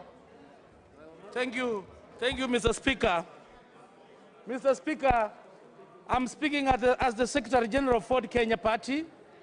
And Mr. Speaker, I'm also speaking on behalf of Political Parties Liaison Committee. Mr. Speaker, there's an English proverb which says, the shoe wearer knows where it pinches. Mr. Speaker, we've been in coalitions. We were in CORD and we were in NASA. Mr. Speaker, in the last parliament, I had brought a law, Mr. Speaker, of the recognitions of coalition, more importantly, on the aspect of political parties funding. Mr. Speaker, when you look at this, Mr. Speaker, when you look at this law, Mr. Speaker, it has some merits and it has some demerits. Mr. Speaker, Article 94 of the Constitution is clear. When it comes to matters of legislation, this House has the legislative authority. Mr. Speaker, we are going to debate this bill, and where there's an issue, Mr. Speaker, in the committee of the whole House, we are going to propose amendments. I request the honorable members, Mr. Speaker, we debate this bill with decorum. Mr. Speaker, I want to take members to the memory lane. Mr. Speaker, in 2013, we were in coalition, Mr. Speaker. This was Ford Kenya, NASA, and ODM. Then 2017, we had Wiper, ANC, Ford Kenya, and ODM. And when we confronted the register of political parties, Mr. Speaker, she could not send us political parties funding directly. It had to go to the big brother ODM. And Mr. Speaker, now with this law, the register of political parties will be able to disperse funds directly to that members of that coalition, Mr. Speaker. Mr. Speaker, when you look at this bill, Mr. Speaker, when you look at this bill, it has even reduced the threshold for you to gain the political parties fund. Mr. Speaker, under the Political Parties Act, you are required for you to be registered as a political party. You must have minimum of 24 offices in the counties, Mr. Speaker. You also you need to have registered members, Mr. Speaker, 1,000 minimum in every county. For you to fulfill that, Mr. Speaker, you need money. The small political parties, Mr. Speaker, have really suffered. Under the Political Parties Act, there's 0.3%, Mr. Speaker, that is supposed to be channeled to the political parties for purposes of enhancing democracy. Mr. Speaker, on that note, me who has been the shoe wearer, Ford Kenya has suffered. Wiper had also suffered. ANC has suffered. KANU has suffered. Tomorrow, you never know, Mr. Speaker. So in terms of this provision, Mr. Speaker, this is going to heal in terms of sharing political parties fund. On the other contrary, Mr. Speaker, Mr. Speaker, the negative part of this bill, which you are proposing amendments, Mr. Speaker, in the committee of the whole House, is to force political parties that the coalition must be done at least 6 months to general election. That we want to amend, Mr. Speaker, so that you can allow coalitions as late as possible in line with the elections calendar, Mr. Speaker. When we go to the committee of the whole House, President Mwai Kibaki's coalition, Mr. Speaker, was formed as late as 90 days to the general election. So that is the bit, Mr. Speaker, that I call upon the honorable members. When we come to the committee of the whole House, we should be able to amend accordingly so that we give people freedom, Mr. Speaker, for the purposes of having free and fair elections, Mr. Speaker. Mr. Speaker, this is a multi-party democracy. And the future of this country, Mr. Speaker, is in the coalitions. There's no way a single political party, Mr. Speaker, can grab power without coming up to negotiate. And in the spirit of negotiation, Mr. Speaker, under MOUs, it must be a win-win situation to every party. It is a give and take. I'm calling the honorable members to look at this bill objectively. Let's look at the gains of this bill, and where we need amendments, let's come and reason together and be able to amend accordingly for purposes of having free and fair elections, Mr. Speaker. Mr. Speaker, I thank you and I support. Honorable Rachel Nyamai. Rachel Nyamai. Rachel Nyamai. Thank you, Honorable Speaker, for giving me this opportunity. From the onset, Honorable Speaker, I support this Political Parties Amendment Bill with very clear reasons, Honorable Speaker. Honorable Speaker, these amendments that we are doing are going to give an opportunity within the law to be able to conduct direct nominations and also indirectly within the law, Honorable Speaker. And this is going to be cheaper for our political parties. The participation of the members' lists in the nominations, Honorable Speaker, is also going to bring some sanity in nominations, so that people are not put in situations whereby other political parties will gang up against a candidate who is strong within a certain region. Honorable Speaker, as my colleagues have said, the future of this country, Honorable Speaker, is going to be in coalitions. And anybody, Honorable Speaker, who is scared of coalitions should know that this is the way to go. The situation of winner take it all is also going to be healed by the amendments that we are doing today, Honorable Speaker. Honorable Speaker, the situation, Honorable Speaker, that some individuals seem to be scared of, whereby one individual wants to take control of the win and other people slightly lower than the winner are not given an opportunity to speak. It's not going to happen, Honorable Speaker. Honorable Speaker, the issue of sharing political parties' funds is also strongly going to be handled by these amendments that we are doing today, Honorable Speaker, whereby especially the small political parties are not going to be messed up by the big political parties, as it has happened with the Wiper, which some people are shouting, and I believe that they are not shouting because they are happy for Wiper. It's because of different reasons, Honorable Speaker. Honorable Speaker, yes, Kalonzo will be able to benefit, among others. Honorable Speaker, the matter of freedom of association is clear within our Constitution. So, the amendments that you are going to do today, or to amend today, Honorable Speaker, are going to give an opportunity, Honorable Speaker. Honorable Speaker, the amendments that you are going to do, Honorable Speaker, will give a situation whereby different parties that have the same ideologies and the same policies can come together and lead within the law. Honorable Speaker, also registration of the coalition is very important, such that in case of any agreement that happens, Honorable Speaker, what was agreed within the coalition is registered by the political parties' registrar.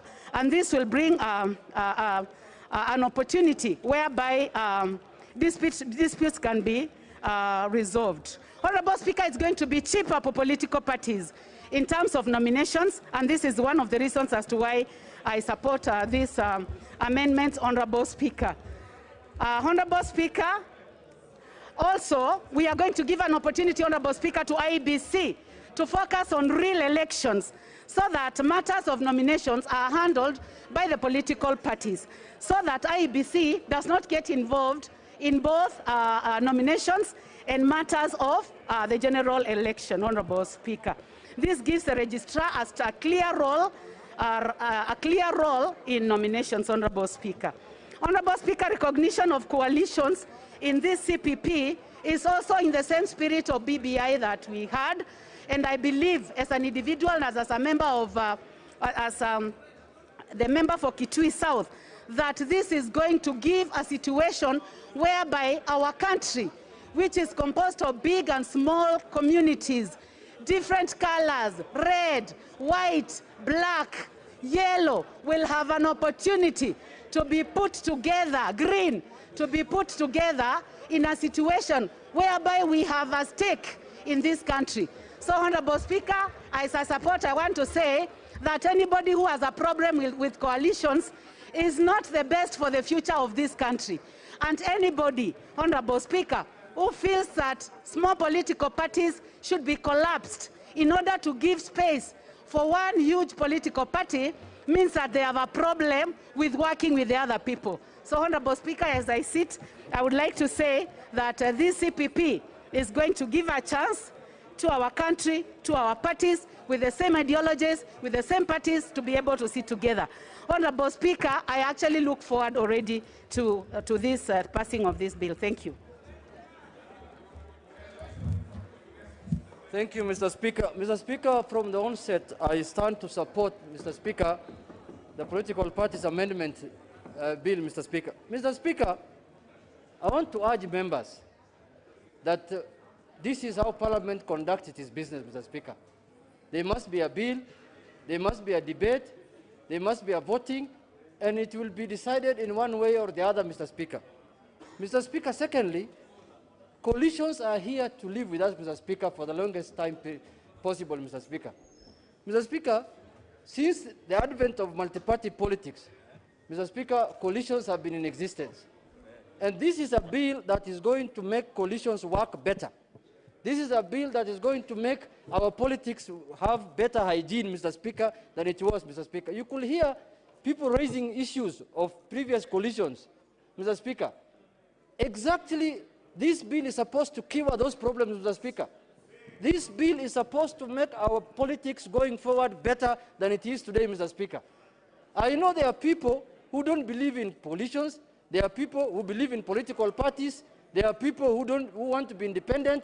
Mr. Speaker, the Constitution guarantees everyone their right, Mr. Speaker. Mr. Speaker, this House will not decide this bill based on how loud your voice is, Mr. Speaker. This House is going to decide based on the persuasion every member makes to the other, whether it makes sense what you are saying or not, Mr. Speaker. For that reason, Mr. Speaker, I want to urge my colleagues to debate this bill with sobriety so that we can have a bill that is going to help this country, a bill that is going to be for posterity, Mr. Speaker. And Mr. Speaker, for those who were there in last Parliament, it is normal for amendment to the Elections Act, to the Political Parties Act, to come to the House at the tail end of Parliament, Mr. Speaker. It's a normal thing, Mr. Speaker. Honorable Bokose was there.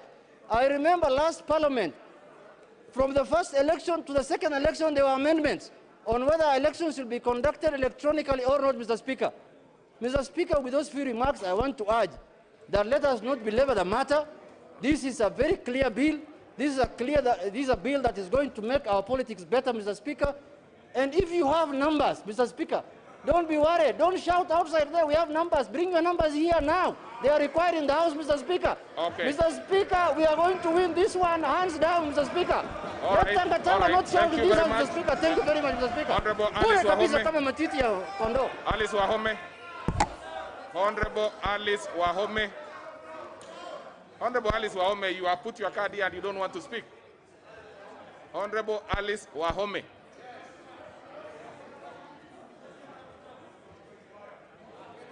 No, don't remove your mask. Don't remove your mask. Don't remove your mask. Mask. Mask on. Mask. Put on your mask. Mask.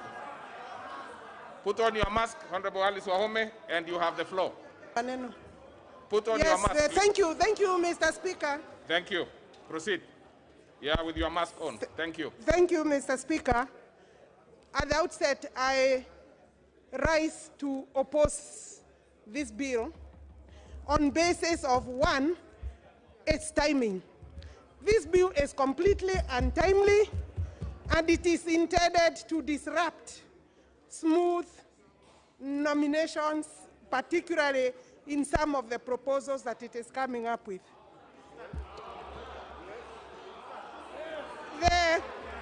The speed, Mr. Speaker,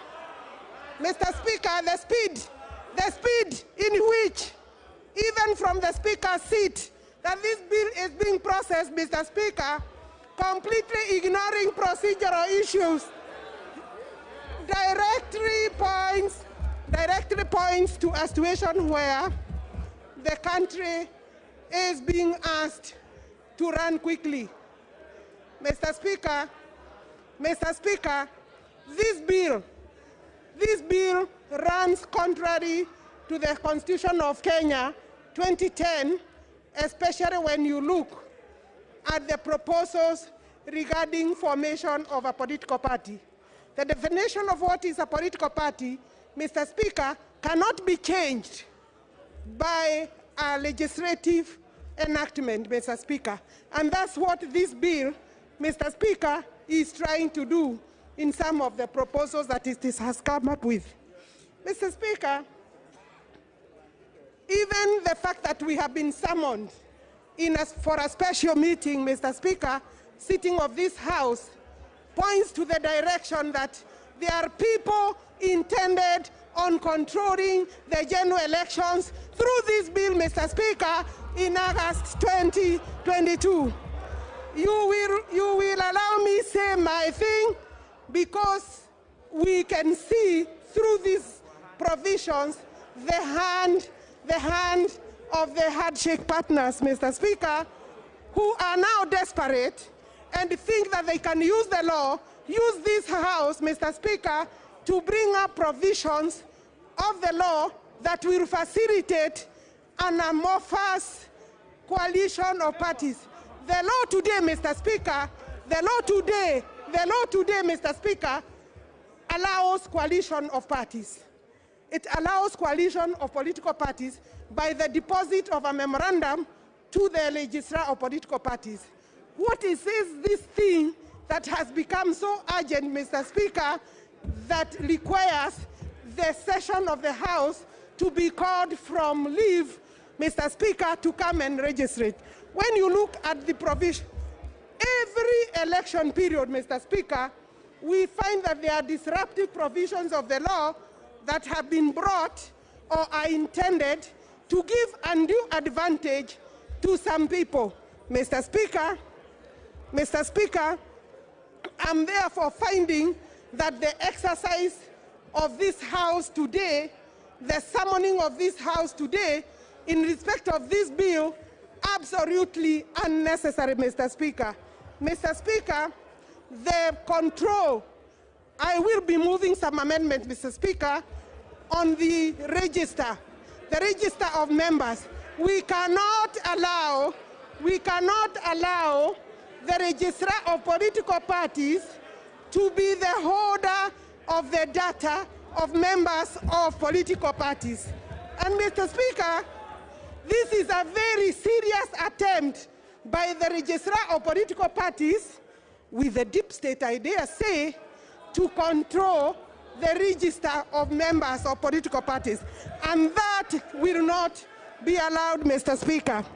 Mr. Speaker, it is a shame that when people are dying, people have taken cancer billions, we are being summoned today to discuss about the formation of coalitions instead, Mr. Speaker, of dealing with the pandemic, including the pandemic in this House, Mr. Speaker, where yesterday every 8 people out of 10 who were tested, Mr. Speaker, turned positive, COVID positive yesterday.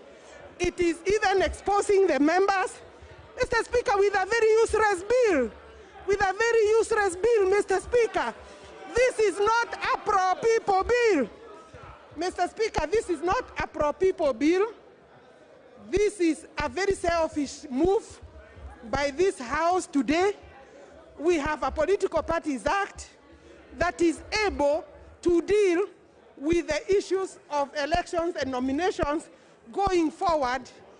If, for example, bad habits, like the ones of the ODM, by denying other parties their money, if that is what they are trying to cure, that cannot be cured by the law, Mr. Speaker. That can only be cured through good behavior, Mr. Speaker.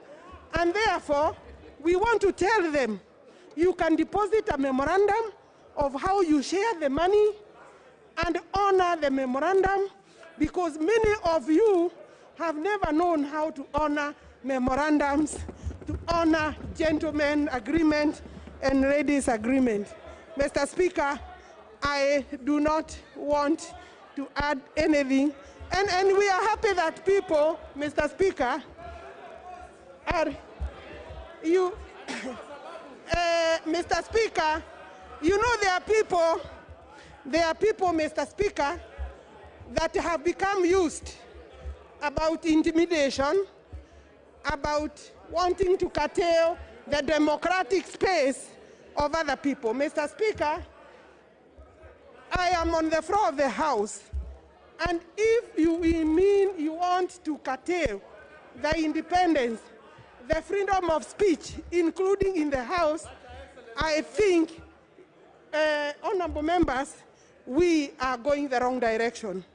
This bill will, if this bill, Mr. Speaker, and I want to go on record, if this bill is passed, this bill will find difficulties and challenges in court by reason of its unconstitutionality. All right. Mr. Speaker, I'm saying that if this bill finds, honorable members, let me talk.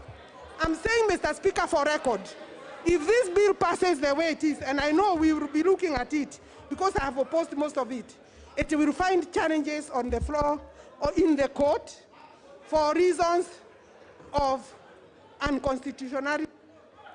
Thank you very much. Honorable Janet Ongera.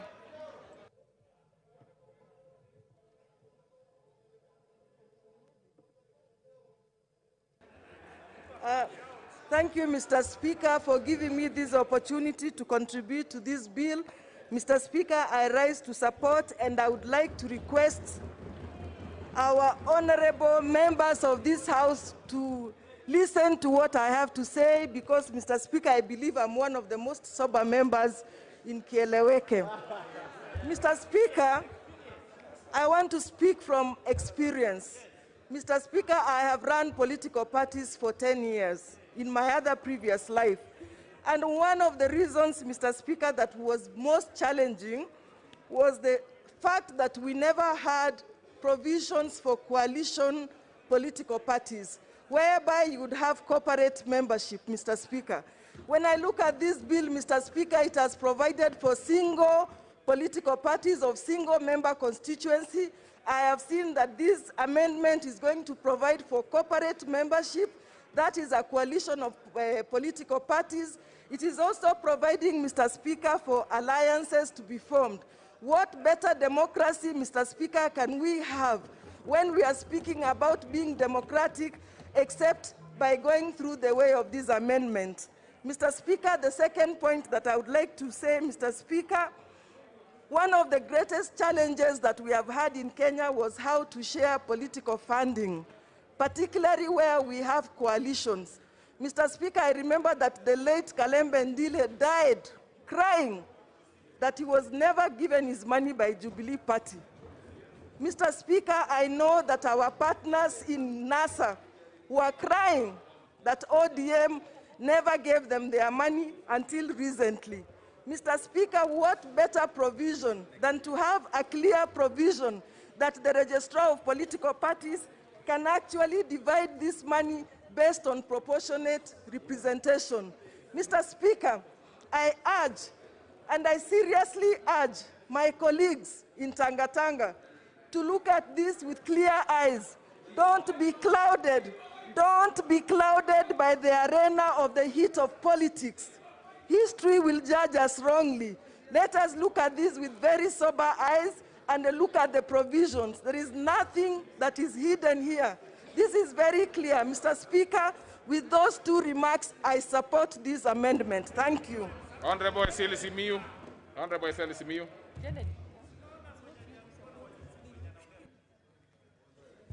Thank you, Mr. Speaker, for this opportunity to also make my contribution to this bill. Mr. Speaker, this is my third term in this parliament, and all my time has been in coalition. In fact, I've been also part of the people who are negotiating formation of the two past coalitions, CORD and later on NASA. Mr. Speaker, I can assure the House that Kenya is a coalition of states, a coalition of nations. Nations, the Luya nation, the Kikuyu nation, the whatever nation, all those are nationalities. But then Kenya was crafted by the colonialists, and now we are a coalition of all those nations. We cannot escape the fact that our politics will also be governed by coalitions. These coalitions are an attempt,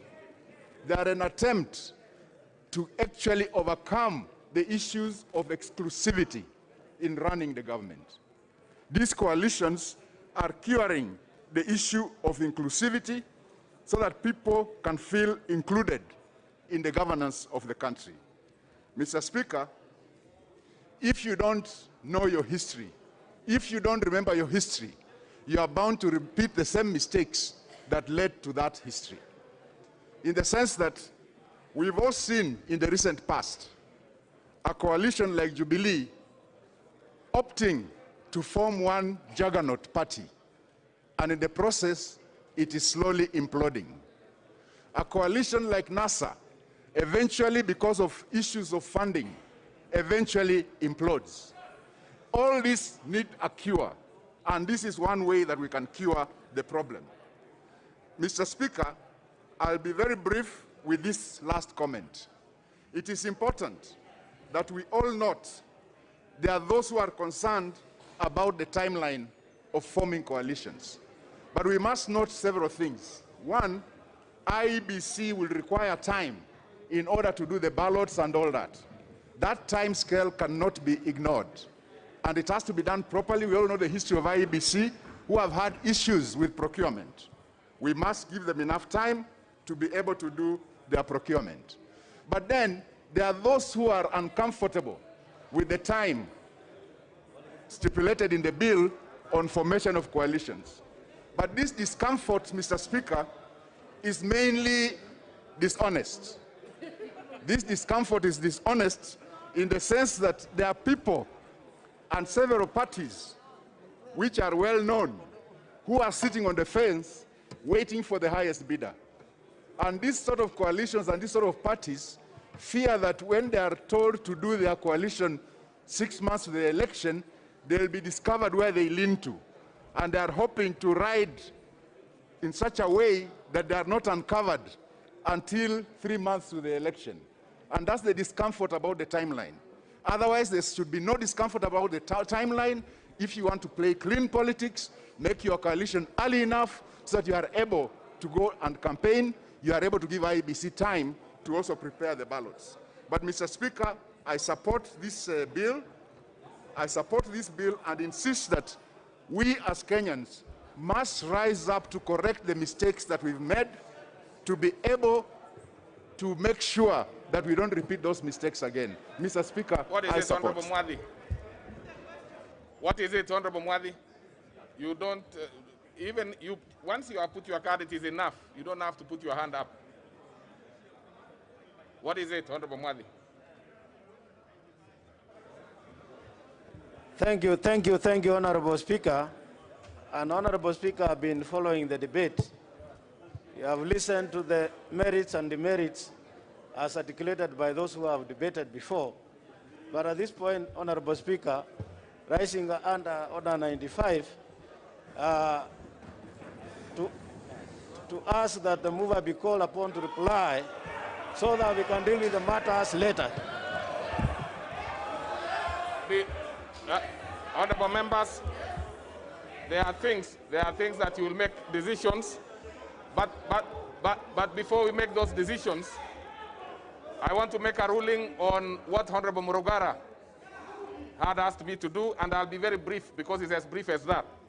The Honorable Murugara raised two substantive issues, very substantive, that there was no public participation on the amendments proposed, the amendment bill, and secondly, that the amendments proposed are in breach of Article 260, Part 3 of Chapter 7 of the Constitution. The easier bit is about, the first one is about the lack of public participation.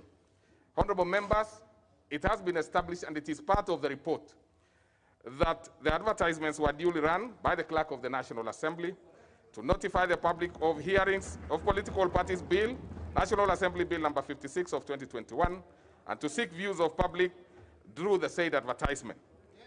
I am aware that several groups appeared before the committee. The matter of public participation is therefore settled.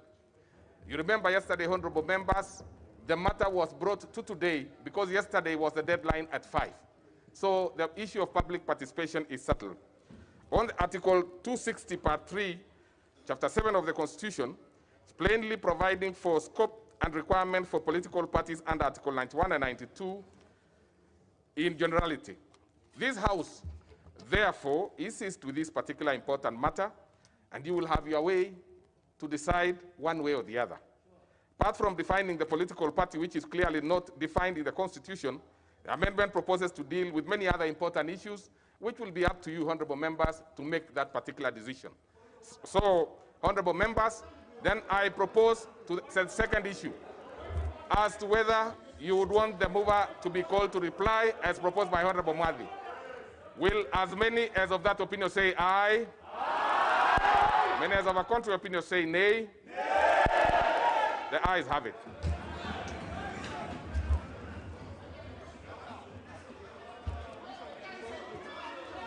Clear. Clearly, honorable members, you can take your seats. No, don't take your seats. Allow the counting of these particular members, those who are standing. Count the numbers, and we confirm that we have the numbers to proceed to the next step. Yeah, just a minute, please. We are confirming. Those who are standing, don't sit down.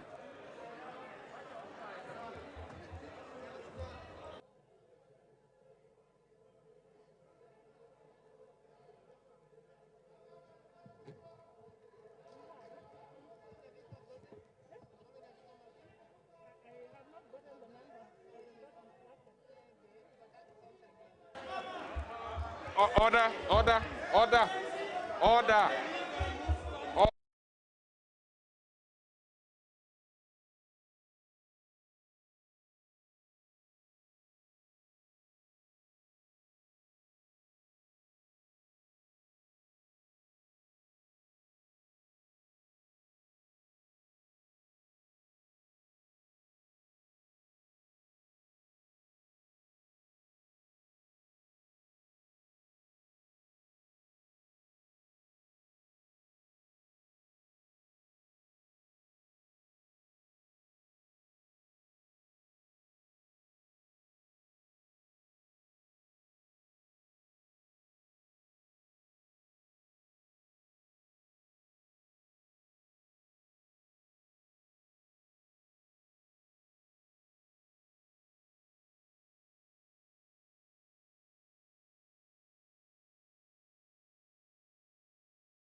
Close now all the doors, including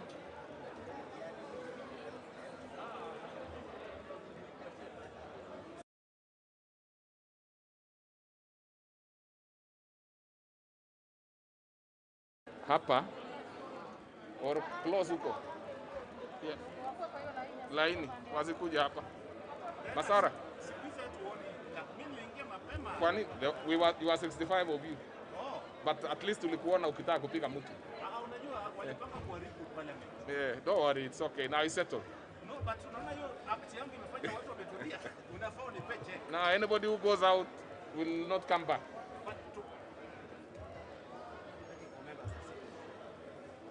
Now members, take your seats because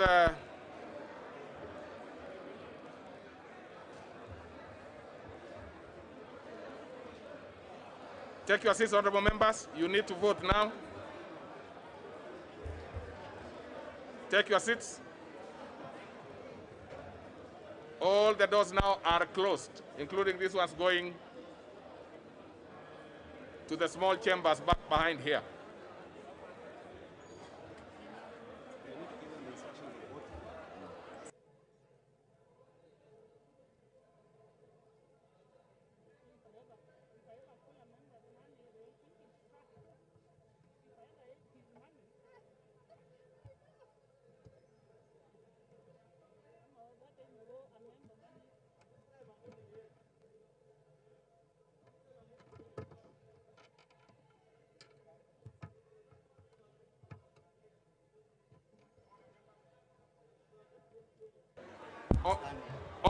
Order, members.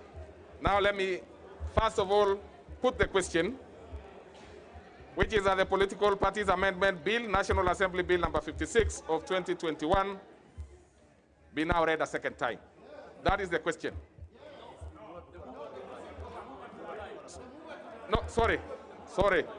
Let's start first with the mover be called upon to reply. That was a particular question. So let me repeat again on record that the mover be now called upon to reply. All right? Now there'll be two sets of voting. You will vote electronically for those who have cards. And so that we do not disenfranchise members who have not come with cards today, we understand the circumstances, will be allowed to vote manually. Other members, members know their thing. So I'm sure it is you are sufficiently guided.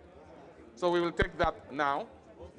So those voting yes will come to the right of the speaker, and those voting no, that is the position. To the right of the speaker, those who are voting yes, those who are voting no, to the left of the speaker. That's the position. It does not matter. Maybe today you would have wanted to be nearer, but that is the tradition of the House. The ones voting yes always vote to the right of the speaker. And those who have your cards ready, we will be voting electronically. So what you need to do, those ones who do not have cards, just come.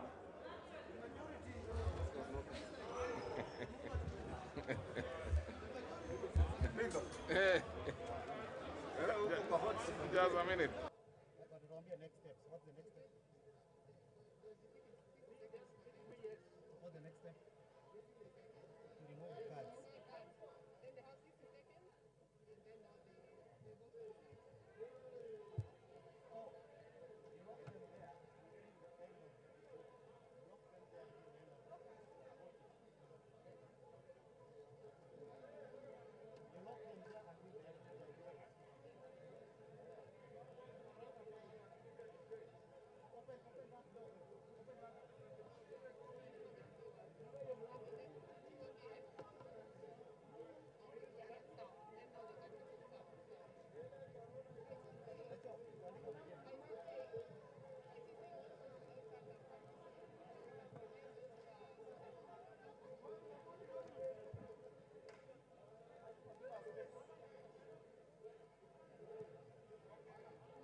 Now, order members, order.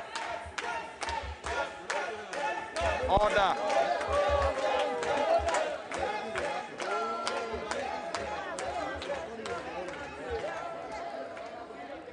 Honorable Nasir, put on your mask properly. Now, members, remove your cards. Remove your cards. Log out, honorable members. Those who have cards, log out fast. Yeah?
Order members, please resume your seats.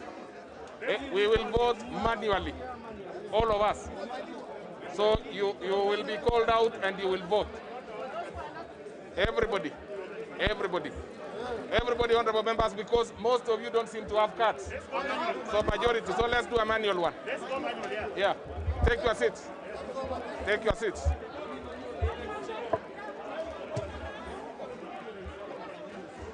Take your seats. Take your seats. We are going to start immediately. So let's have the register quickly.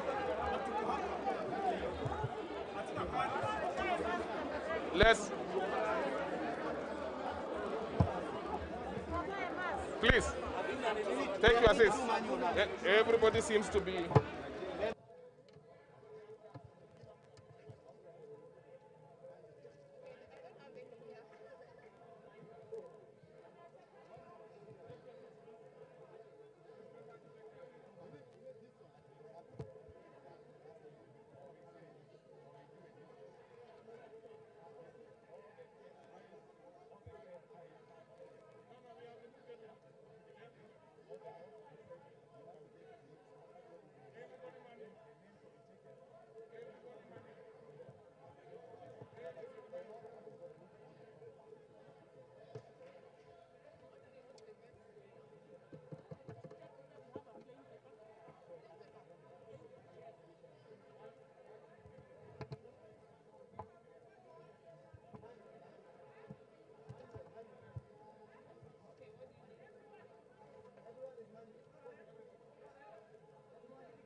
Members at the National Assembly in this special sitting taking their position in the voting process. This will be manual voting process. The Deputy Speaker of the National Assembly, Honorable Moses Cheboy, has just directed that members put themselves in order to enable them participate in this manual voting. This is in accordance to the question that has been put, that the mover of the bill be called to reply, and this will require the two sides to declare their positions, whether they are objecting to that particular move or they would like the mover of the bill to be called to reply. This is a special sitting, and this morning the members began debating on the Political Parties Amendment Bill 2021.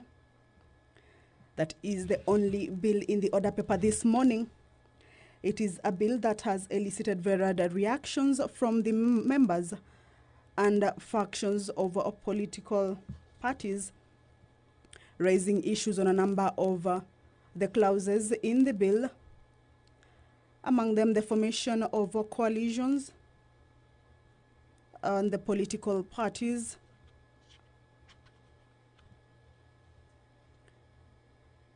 members, we need two tellers, one for ayes, two each, two for ayes and two for nays.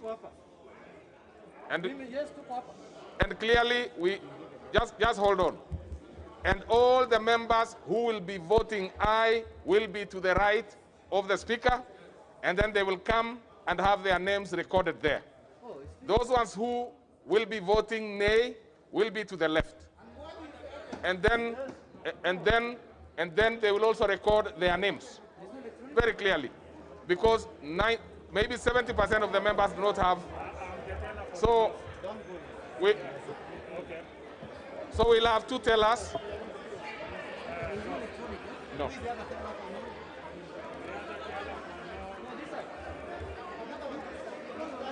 Now, and sit in your places, please. Just to the left and to the, yeah.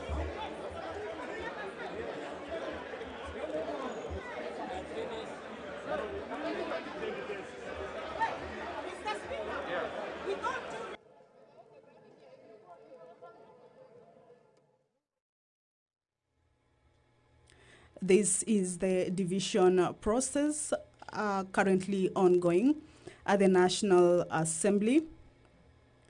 This is in accordance to the move by the Deputy Speaker, Honorable Moses Cheboy, that the mover of the bill be called to reply, but it has necessitated the House to go on division for the members to decide or make their decision on whether they would like the mover of the bill to be called to reply. And this will see members vote on either side, whether they would like or not. And this one will see members who will vote yes, perhaps go to the right side of the speaker, and those who will be objecting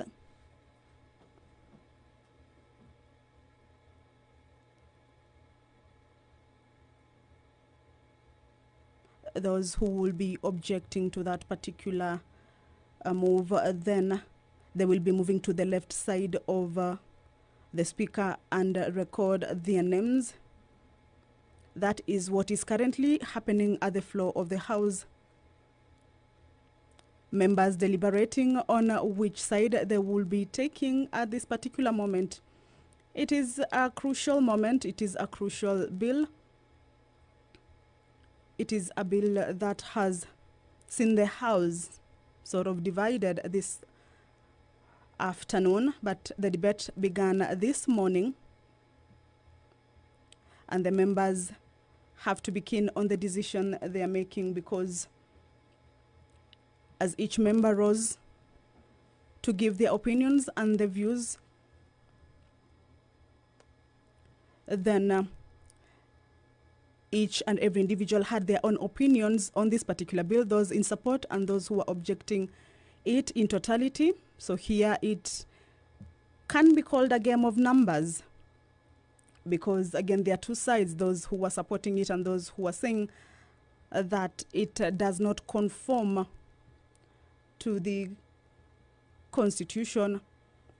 Some questioning the time that it has been brought to the floor of the House. Remember, these members were on a long recess, the annual long recess of about 7 weeks, but they were called to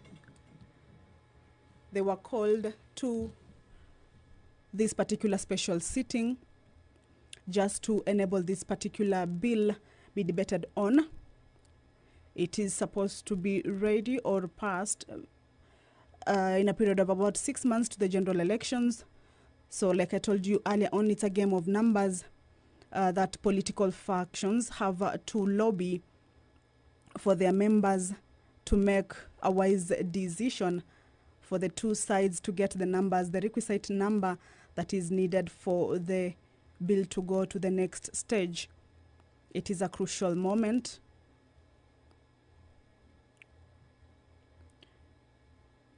Members, they are still lobbying, still deliberating. Some perhaps in the middle, not knowing which side to go to. Others already decided. But at the end of the day, it's a game of numbers. Remember, it is a bill that has elicited varied reactions, leaving the House divided. And it is actually a bill that is likely to take, or rather to go on for the rest of this particular day. Like I told you, it is the only bill on today's order paper. And the members will have to be keen on each and every move that they make before the floor of the House this afternoon.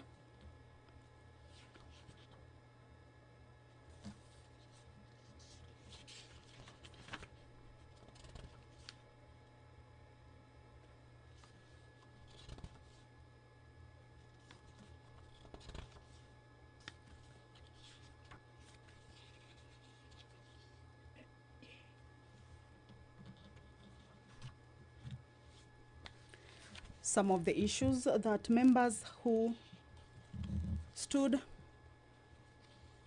to give out their views on the bill this morning, all the way to the afternoon hours, is on the issue of coalitions. Again, the issue of formation of political parties.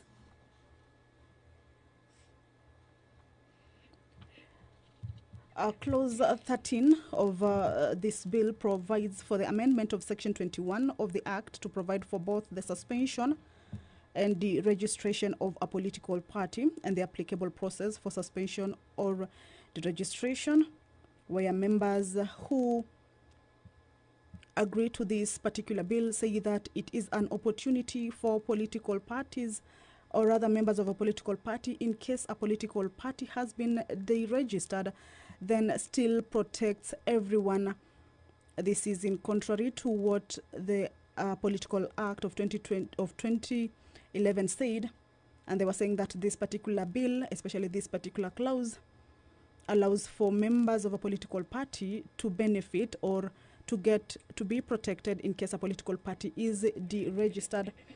Members, they are saying that this bill will actually protect everyone and that it should be voted for. Clause 14 of the bill provides for the amendment of Section 22 of the Act to provide for the continued holding of an office established under the Constitution by a person elected to that office after the deregistration of the political party to which that person belongs, whether or not the person joins another political party or remains independent of any political party.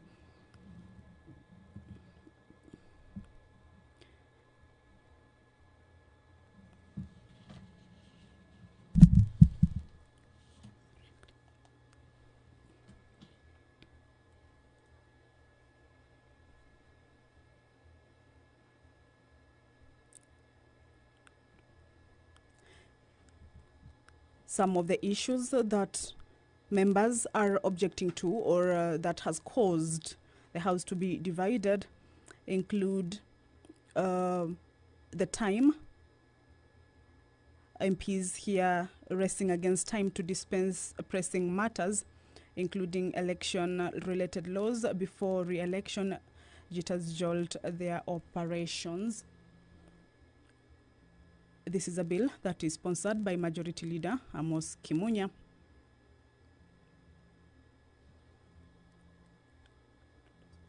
The bill seeks to reintroduce coalition political parties where constituent parties retain identity but form a coalition party, as opposed to the current situation. It also seeks to replace political party with coalition of political parties. The bill provides that in case of a coalition political party, the coalition agreement must be submitted at least 6 months to an election. The coalition party will be registered in the office of the registrar of political parties. This is according to the proposed law. It also provides that a person may be expelled from a political party if he or she contravenes any provisions of the constitution of a political party, in this case prohibiting party hopping, which is a situation that has been seen happening in the country with regards to political parties and party hopping.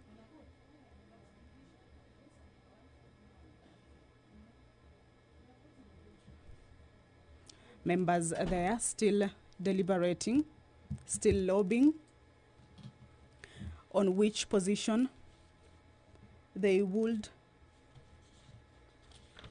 be going to, or which side they will be taking on this particular step, whether the mover of the bill be called to reply or no. So this is a crucial moment, this is a crucial time. And because it's a game of numbers, remember this is a bill that has elicited a lot of reactions on basically what it entails and what other members purport it might cause in the forthcoming general election.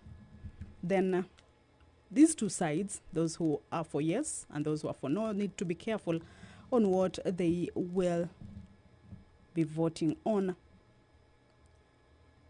A recap on the 27 clauses that this bill has is that Clause 2 of the bill proposes to amend the Act by replacing the definition of political party, which again, this is an issue that members who rose on the floor of the House took an issue with. Some saying that the definition of a political party cannot be changed.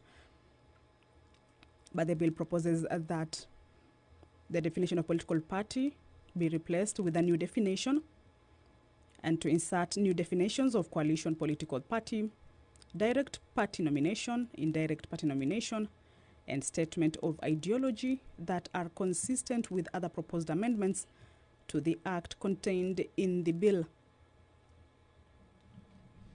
Clause 3 of the bill proposes to insert a new section on the roles or functions of a political party, including recruitment and enlistment of members, nomination of candidates for elections, promotion of representation in Parliament and County Assembly of special interest groups, promotion and enhancement of national unity, mobilization of citizens in political decision-making, solicitation and articulation of public policy priorities, and shaping and influencing public policy. This clause also proposes to insert a new section to provide for the reservation of a name, slogan, and symbol by a political party for 90 days. Clause 4 of this bill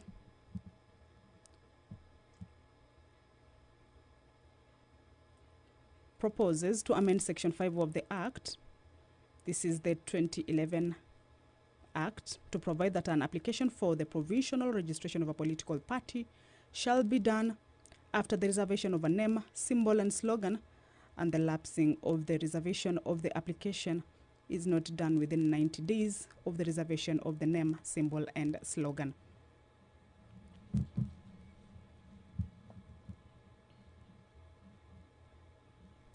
The House is currently on the division stage. Currently in the chambers, members are enlisting themselves on either yes or no side to allow the bill move to the next stage or be halted, belled temporarily. Remember, the Deputy Speaker of the National Assembly, Honorable Moses Cheboy, put the question on whether the mover of the bill be called to reply. But this is a crucial stage. This is a crucial bill that has necessitated members to take a vote on this. This is manual voting. Those who are for yes to move to the right side of the speaker, and those who are for no to move to the left side of the speaker. But lobbying is currently still going on. This is a stage where the House requires a simple majority, where if more members endorse the debate, the House moves to debate the bill for a period not less than 3 hours. This is a stage where the House requires a simple majority, where if more members endorse the debate, then the House will move to debate the bill for a period of not less than 3 hours. So lobbying has to continue. The two sides have to be keen on who wins the game.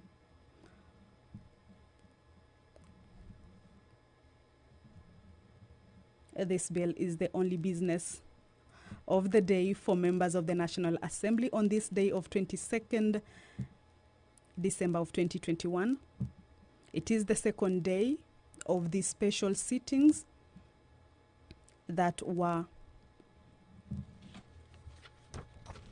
convened via the Gazette Notice number 13599 of 17th December 2021 to allow members dispense with a number of bills that are of national concern, among them this particular bill, which has elicited a number of reactions, some questioning the timing, some questioning the agenda. And that is the business on the floor of the National Assembly this morning. Lobbying continues for members to get the numbers for those who will vote for yes, for the debate to continue and the bill to go for the next stage, or for the bill to be halted, though temporarily. This is a bill that needs to be passed 6 months before the next general election. It is still on the second reading stage, and the mover is yet to be called to reply. Now this will depend on whether those for yes will get the numbers or those for no will get the numbers.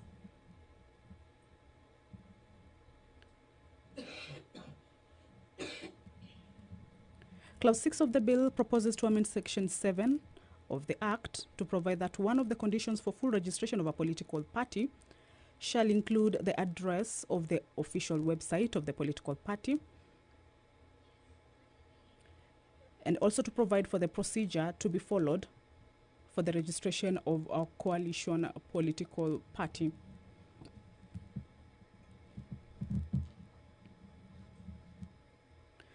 Clause 7 of the bill proposes the amendment of Section 8 of the Act to include the slogan of a party as one of the factors to be considered in making a determination whether or not to register a political party, and to increase grounds upon which the registrar may decline registration of a political party.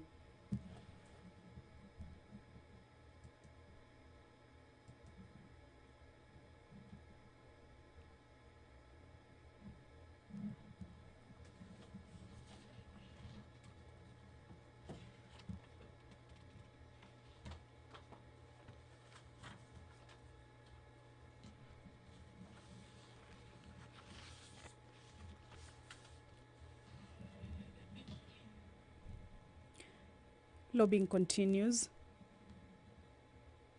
This is a crucial moment, as well as a crucial bill for the country, but the House is divided, and each stage matters for this particular bill.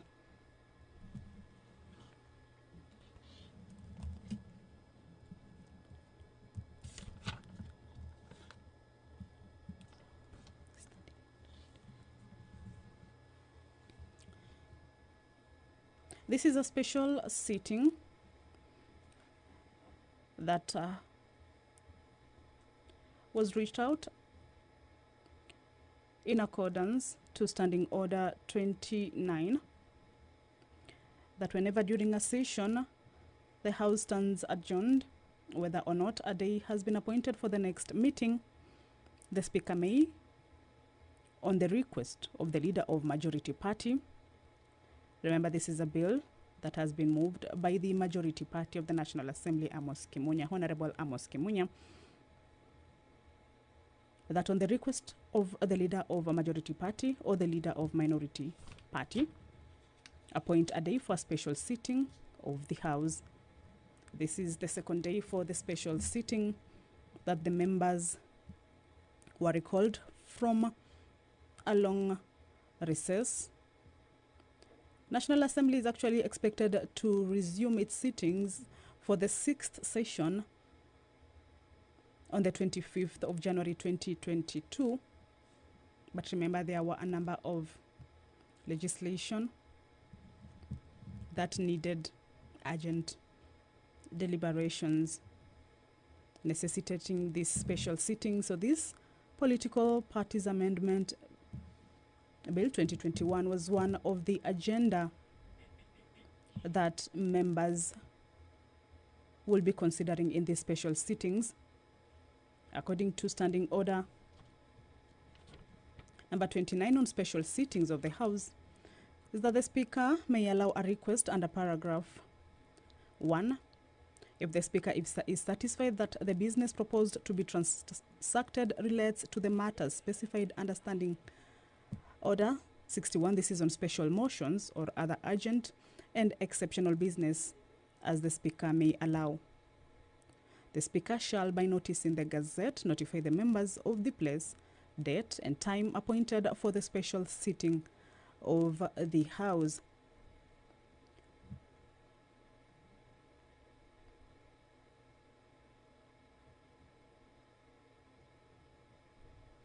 The Speaker of the National Assembly shall in writing notify the Speaker of the Senate of the date appointed for the special sitting.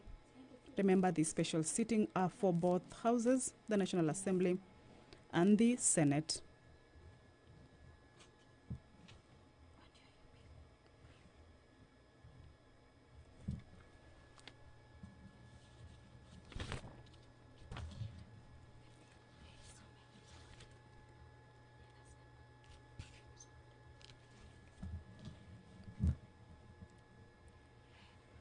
Clause 9 of the bill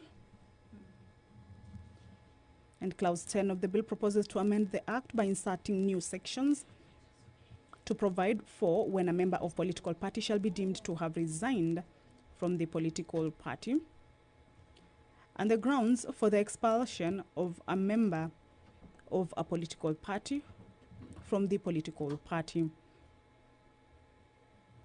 Clause 11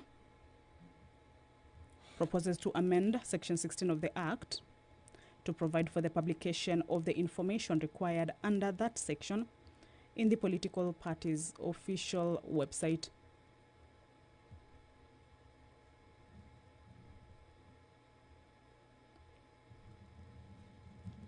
Members are still deliberating on what exactly or which side they will be taking. It is about a few minutes to 1. And the Deputy Speaker of the National Assembly will be directing on the next step. But this is a crucial stage. It is the division stage that requires members to decide on whether the mover of the bill be called to reply. The bill is still on the second stage. And the outcome of this particular division then will determine the next stage on which this particular bill will take.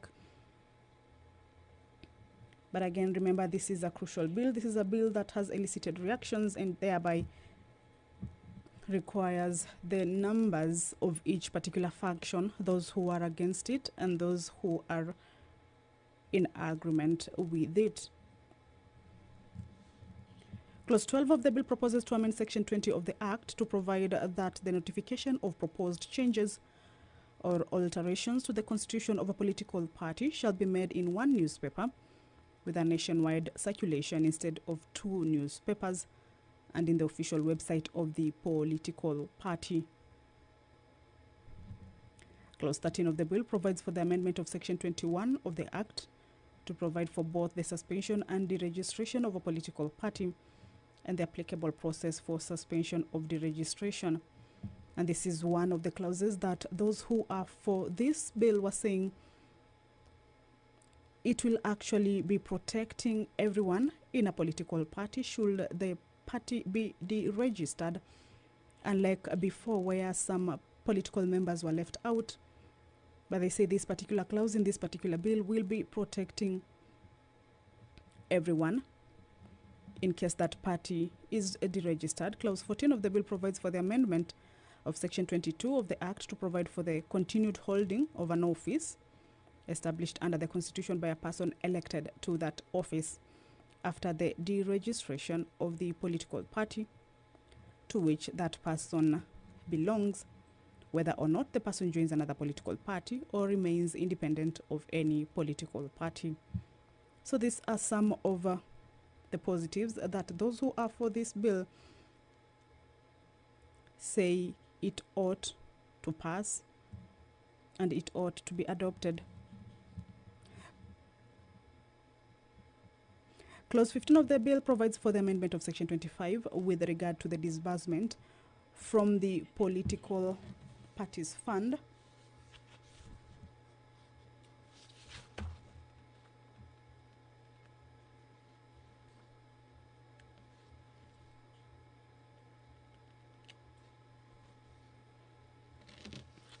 which says 70% of the fund proportionately be distributed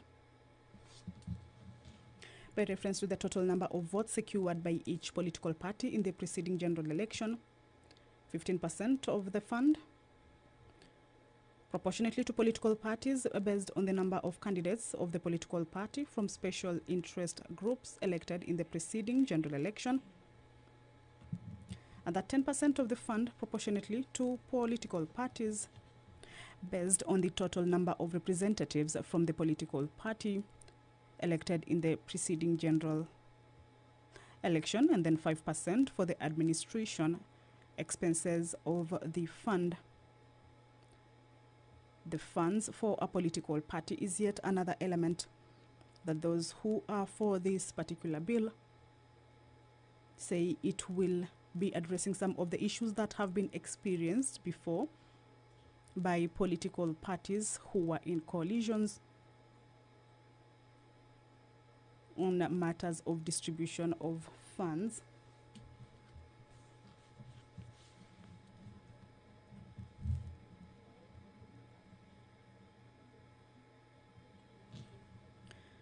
Clause 17 of the bill provides for the amendment of Section 29 of the Act to provide that the publication of a political party's sources of funds shall be made in one newspaper with a nationwide circulation instead of two, and in one official website of the political party.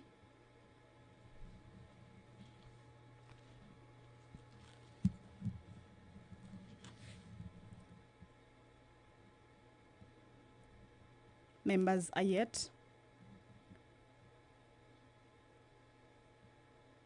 to give the direction on what or which side they are on. Division is what is currently happening on the floor of the House at this moment. A question had been put on whether the mover of the bill be called to reply, but this being a crucial bill, it has necessitated for members to vote on it and take a manual vote.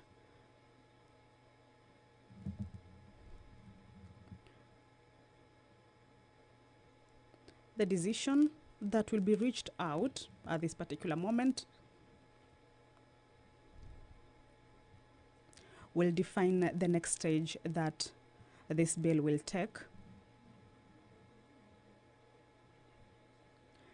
Clause 20 of the bill proposes to amend Section 34 of the bill to provide for an additional function of the registrar, which shall be keeping and maintaining a register of members of political parties, the certification that independent candidates in an election are not members of political parties, certification that symbols intended to be used by independent candidates in an election are not similar to symbols of registered political parties, certification that names appearing in a party list presented by a political party during an election are the names of members of the political party presenting the party list.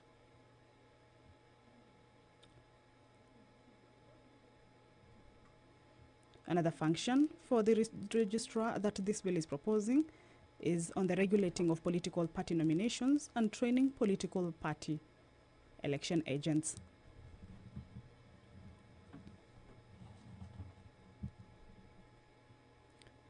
The Political Parties Amendment Bill 2021 is the only business in the order paper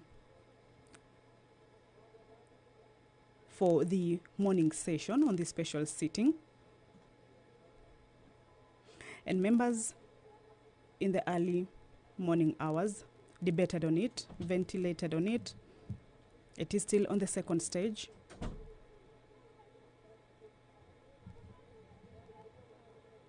And the outcome of this division stage then will determine the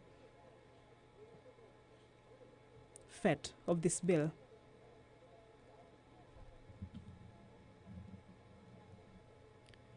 Clause 21 of the bill provides for the insertion of new sections, that is 34B and 34C in the Act, to provide for the use of technology by the registrar on the management of political party records and the powers of the registrar in respect of political parties' records.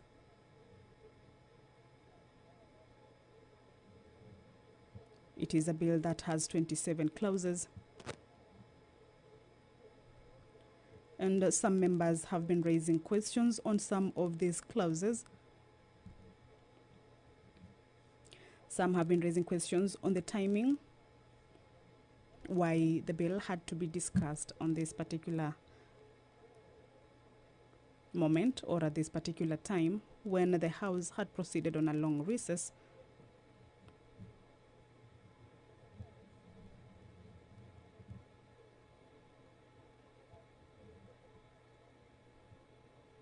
It is a bill that has been moved by the Leader of Majority, Honorable Amos Kimunya.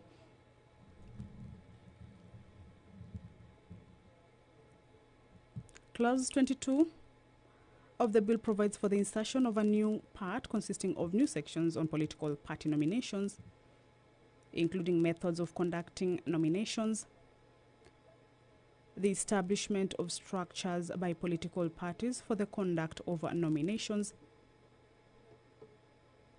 the participation of registered members of a political party in its nominations,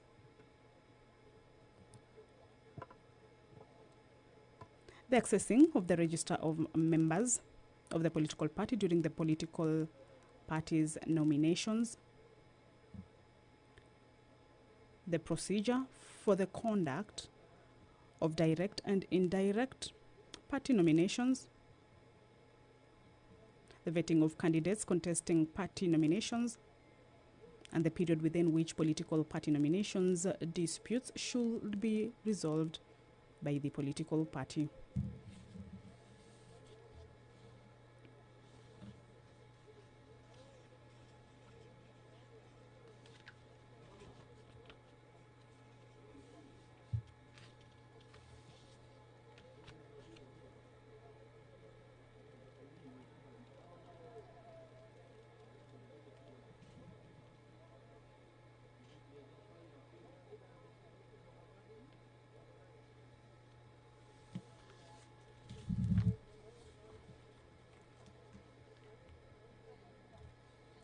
The bill also outlines roles and functions of a political party,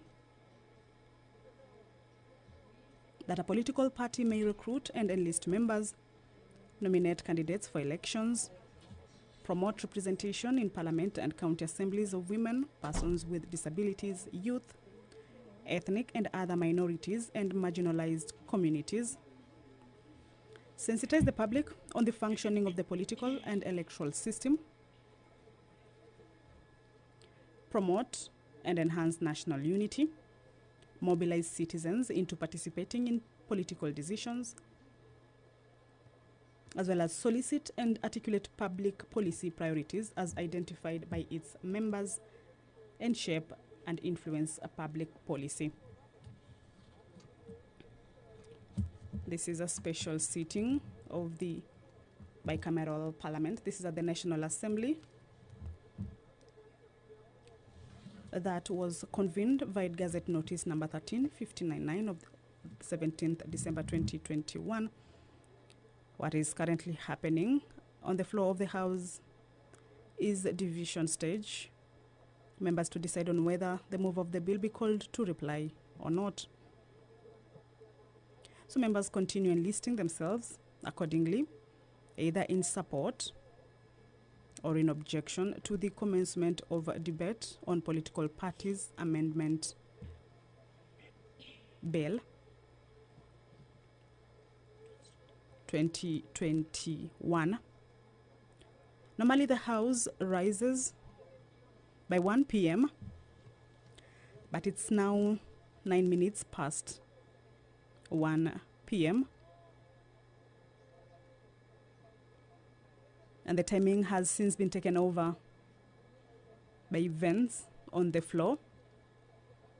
Upon conclusion of the exercise, Deputy Speaker, Honorable Moses Cheboy, is expected to issue directives ahead of the afternoon sitting. Remember, this is the only bill in the order paper that has been for the morning session in this special sitting. And normally, during House business, the House rises by 1 p.m. But as you can see, members continue to enlist themselves accordingly, either in support or objection to the commencement of a debate on Political Parties Amendment Bill 2021. So upon conclusion of the exercise, then Deputy Speaker, Honorable Moses Cheboy, is expected to issue directives ahead of the afternoon sitting.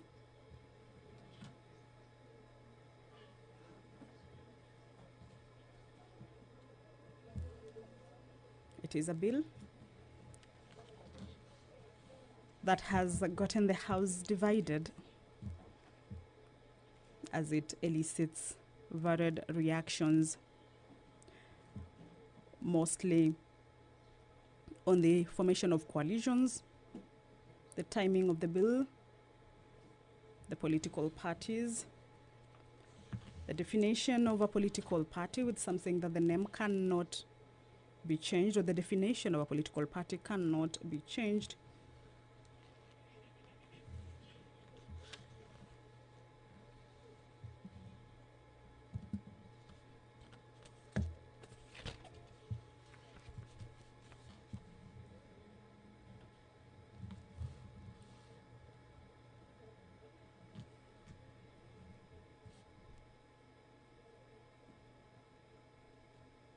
Members seem to be taking their seats now.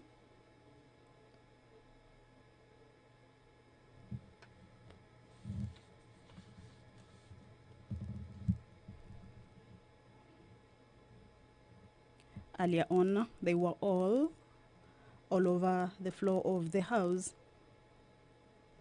But right now, most of them seem to have made a decision.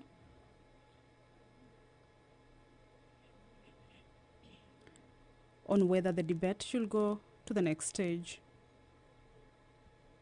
or not.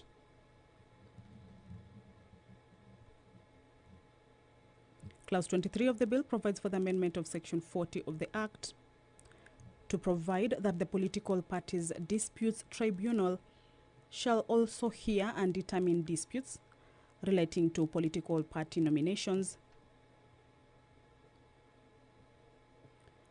This particular clause also provides for the hearing of disputes relating to coalition political parties to be heard by the internal political party dispute resolution mechanism, and appeals to be heard by the High Court and Court of Appeal.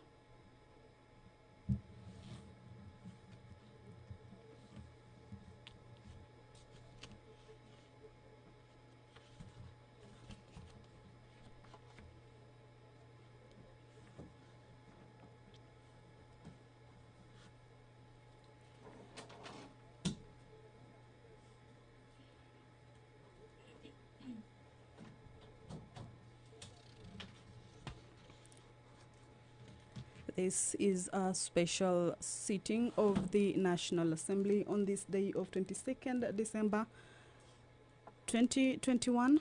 And the business on the floor of the House is the debate on the Political Parties Amendment Bill 2021, which commenced this morning on the morning session. And it is the bill that was, or rather the only bill that was on the order paper for the morning session, and it is likely to take the better part of the afternoon of today's afternoon session, because this bill is still on the second stage.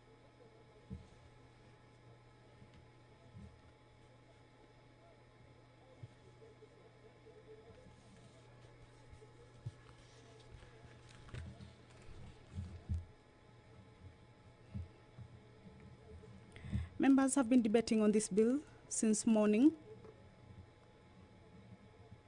giving varied reactions, opinions, and views on its provisions.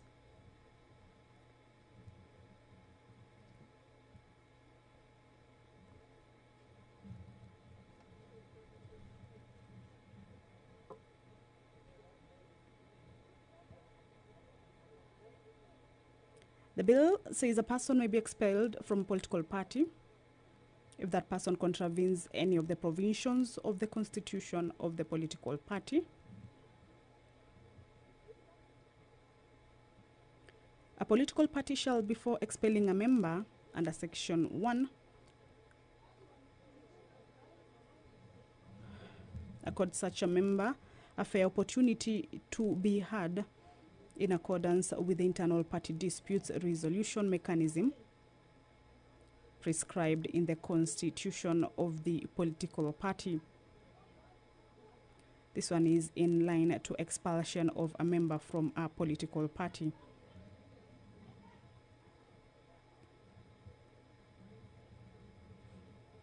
A person may be expelled from a political party if that person contravenes any of the provisions of the constitution of the political party.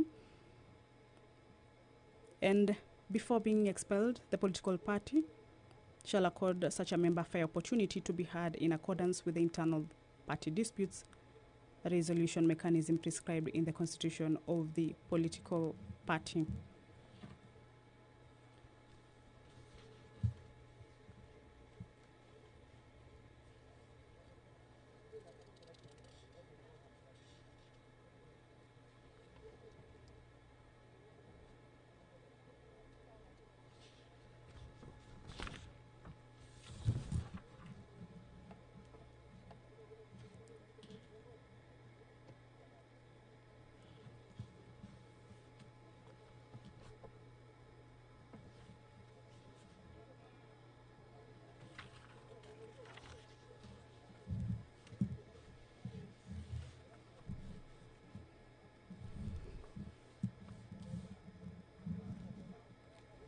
Clause 24 of the bill provides for the amendment of Section 45 of the Act to provide that the enlistment of a person as a member of a political party without the person's consent shall be an offense. That the enlistment of a person as a member of a political party without that person's consent shall be an offense.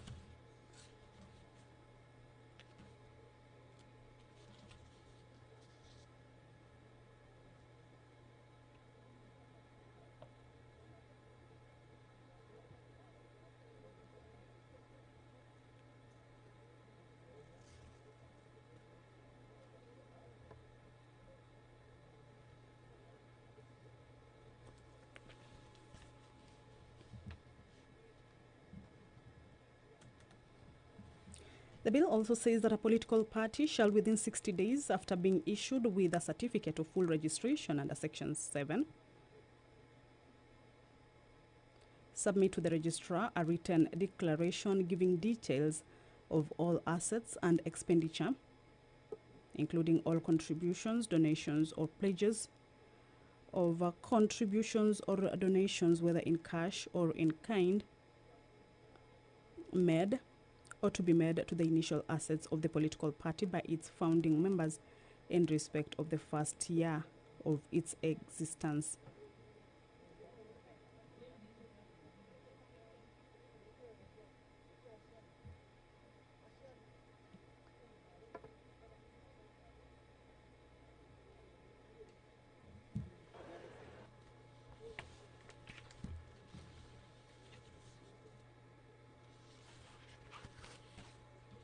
The bill is at the second reading stage.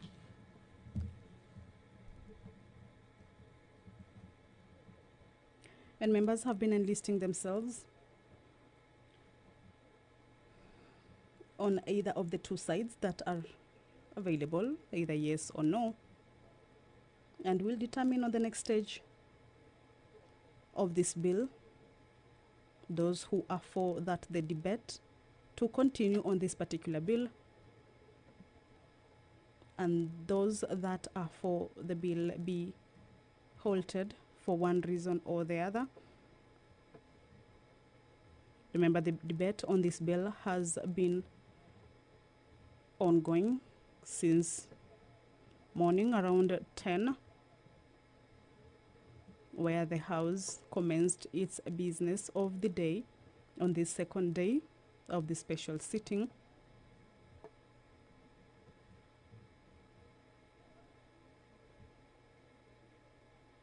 And the outcome of this particular division then will determine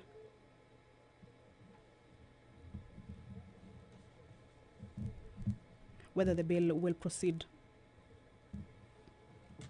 for the second stage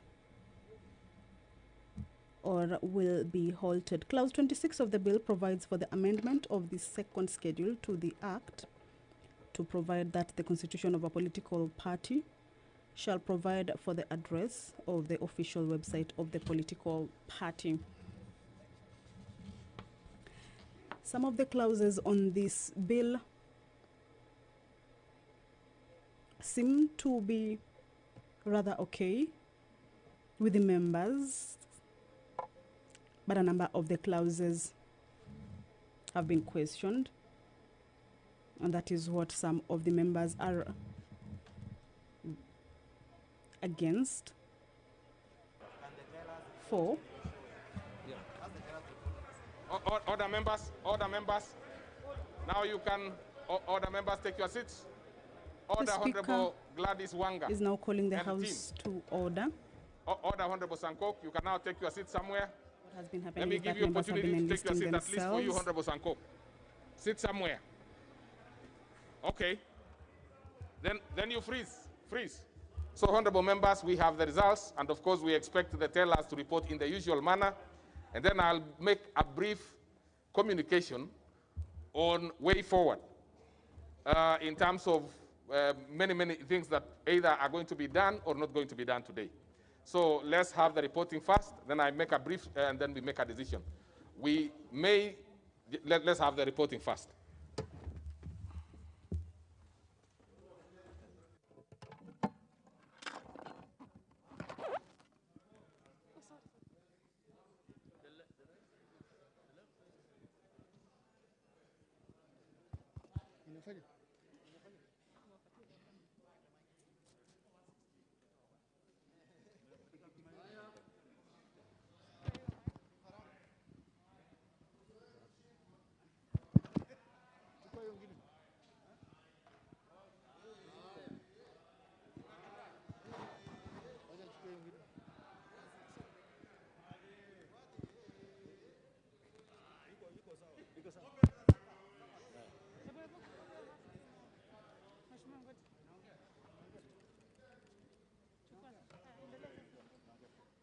Honorable Speaker, The results of the division are as follows. The ayes 113, the noes 68.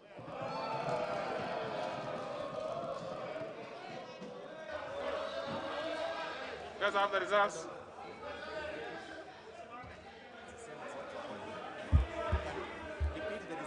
Okay. Honorable members, the motion which was that the mover be now called upon to reply was voted in this manner. 113 for ayes and 68 for nays, so the ayes have it. And honorable members, this is a brief communication that I'm making. And honorable members, well, we will, you obviously will, in fact, you will reply after I make this communication. It is important. It is important. So this is the communication. Now that we have concluded the division exercise and the mover will be called to reply immediately after this communication, I wish to give the guidance before putting the question on second reading later. The following members had filed amendments to the said bill by close of business yesterday. The Chairperson, Departmental Committee on Justice and Legal Affairs, the Honorable Savula, Honorable Kimani Ichung'wah, the Honorable Caleb Kositany, the Honorable Daniel Tuitoik, Honorable John Kiarie, Honorable Alice Wahome, Honorable Aden Duale, Honorable Godfrey Ososi, Honorable Owen Baya, Honorable Silvana Osoro, and Honorable Didimas Barasa. Given the short notice between the filing of the amendments and the publication of the order paper, some of the amendments were not included in the published order paper. Subsequently, additional amendments have been filed today by at least 4 additional members. Honorable members, looking at the nature of the amendments, further in view of the fact that they are seeking to amend almost all clauses of the bill, in addition to proposing new clauses that shall amend the Principal Act and its schedules, I need to invoke Standing Order 131, which states, and I quote, "Where after a bill has been read a second time and before commencement of committee of the whole House, amendments have been proposed to it, which in opinion of the Speaker requires harmonization, the Speaker may direct that any member proposing an amendment to the bill to appear before the relevant departmental committee dealing with the subject matter of the bill to present his or her proposal of amendments. Committee shall submit report to the House on the result of the exercise before the committee of the whole House is taken." The amendments harmonization process is critical in ensuring that all the proposed amendments are in order as contemplated by the Constitution and by our own procedures. So, honorable members, the Committee of the Whole House stage on the bill is automatically deferred to allow harmonization of the multiple amendments proposed to the bill. Subsequently, today's afternoon sitting shall be suspended and shall therefore not take place. Order, honorable members, order. All members having amendments are to appear before the Departmental Committee on Justice and Legal Affairs for harmonization of the amendments. The committee is further required to engage the critical stakeholders, including officials of political parties, particularly in view of the fact that both houses of parliament represent over 21 political parties in the country. The committee shall then table the addendum contained in the outcome of the harmonization process. The House is duly guided. Now, this is what we are going to do. The mover will be called upon to reply, and then we will put the question on the second reading, and then we will not have an afternoon session. Mover be called upon to reply.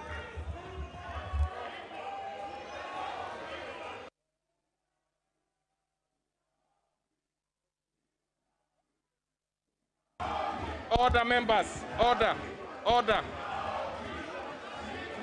Order. Order.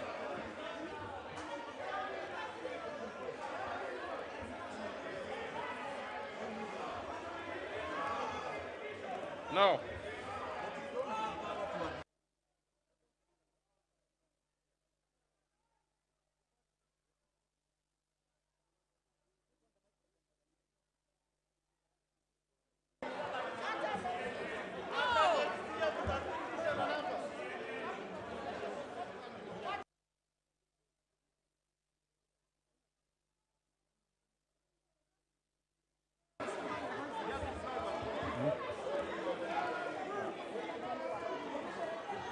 We need to put a question. You need to be here.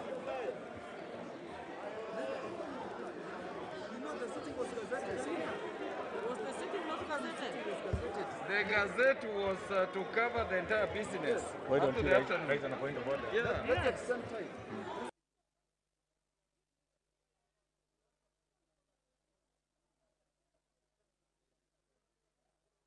Let Karuma raise on a point of order. Let him reply. Yeah. Just a minute. Yeah? Yeah.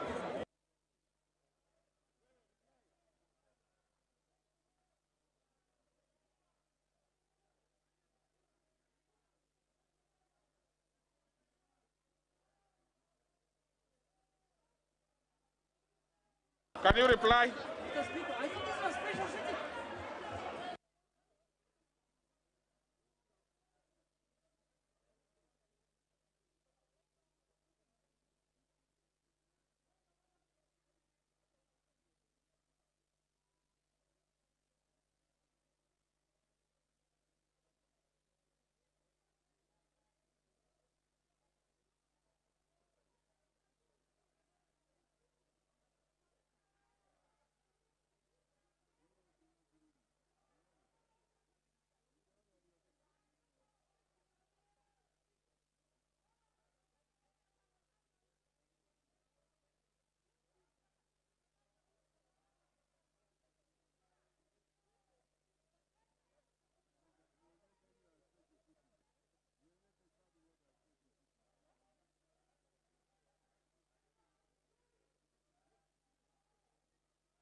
After completion of the minor voting, so to speak, where members of the National Assembly have been enlisting themselves into either yes or no side. This is in regards to whether the House proceeds to debate the Political Parties Amendment Act of 2021.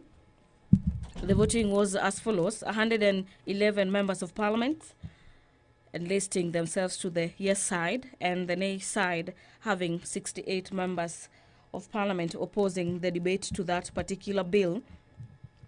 Thereafter, the Speaker, Deputy Speaker, Honorable Moses Cheboy, giving his ruling that the House will not be having the afternoon sitting on this day, and that members of Parliament, 6 members of Parliament who had sought to have their amendments included in the Political Parties Amendment Bill, a report by the Justice and Legal Affairs Committee, be considered before the committee. The Speaker ordering that the Jailer Committee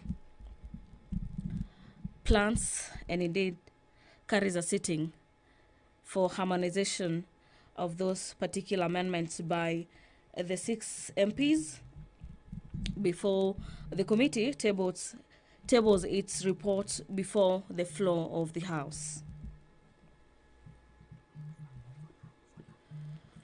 What is happening before the floor is that a lot of deliberations are currently going on, and The Speaker having moved that the mover of the bill be called upon to reply.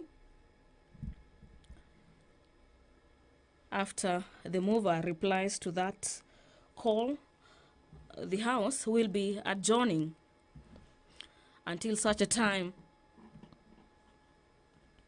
when another special sitting may be called before the 25th of January 2022, when the House is supposed to resume its business. The directives by the Honorable Deputy Speaker of the August House is pursuant to Standing Orders number 131, where the bill has been read for a second time, and therefore commencement of a committee of the whole and amendments have been proposed to it, which in the opinion of the Speaker requires harmonization. The Speaker may direct any member opposing to an amendment to the bill appears before relevant departmental committees dealing with the subject matter of the bill to present his or her proposed amendment to the committee, thereby submitting a report to the House on the result of that particular exercise before the committee of the whole is taken. This happening to be a very contentious bill, garnering a total of 68 members of parliament opposing to the bill. Among them, due to some of the propositions in the bill, that among them is that a member is deemed to have resigned from his political party and indeed may be ejected if they happen to sort of endorse the ideologies of a rival political party.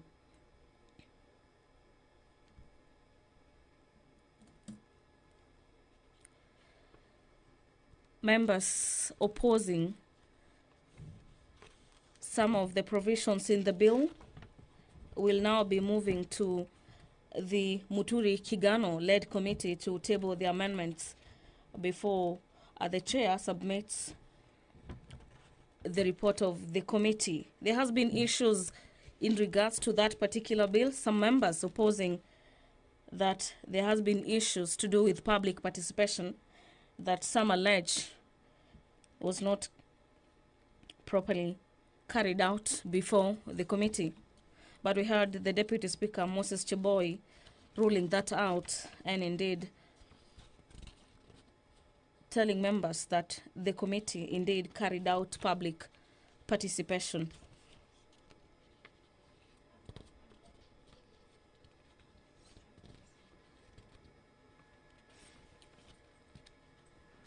The mover of the bill will be replying. This is pursuant to the call by Honourable Member for Limuru, who had stood on a point of order requiring that or requesting that the mover be called upon to reply.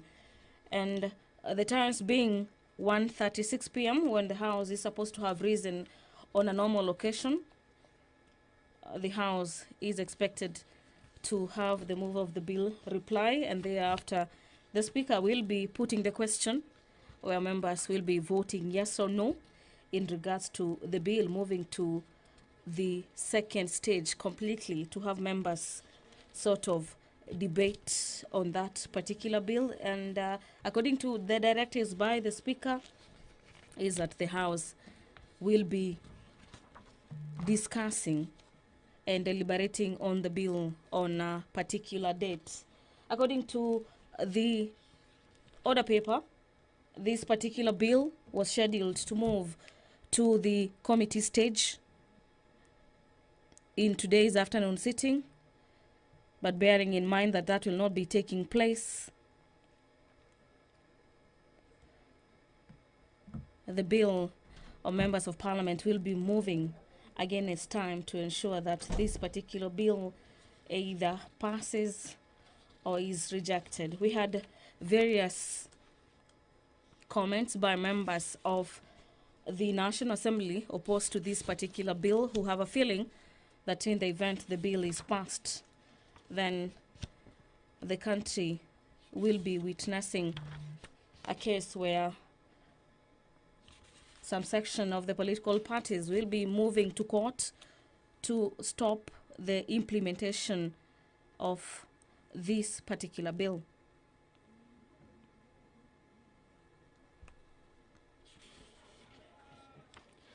On a normal occasion, if this bill is passed by the National Assembly, is then expected to head to the Senate for consideration. But bearing in mind the House is ill-timed in matters pertaining to passage of this particular bill, we might witness another special sitting of the National Assembly to finalize on this debate.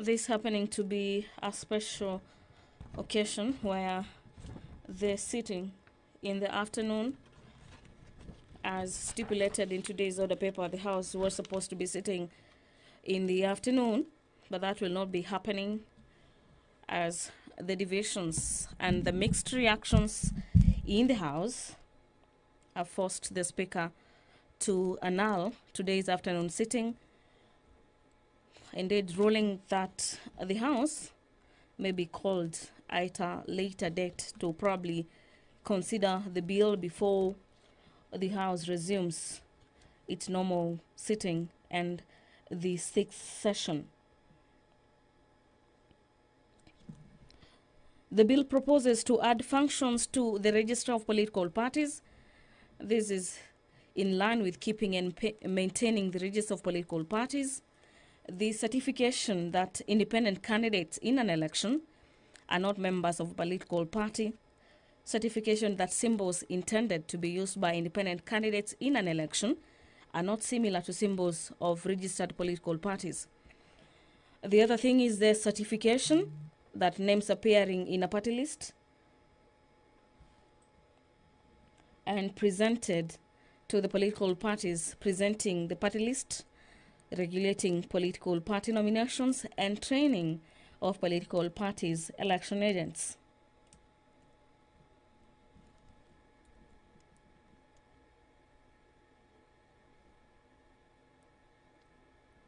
Section 40 of the Act, providing that the political parties dispute tribunal shall hear and determine disputes relating to a political party's nomination. This intending to realign the nomination exercise in political parties. Clause 23 also providing for the hearing of disputes.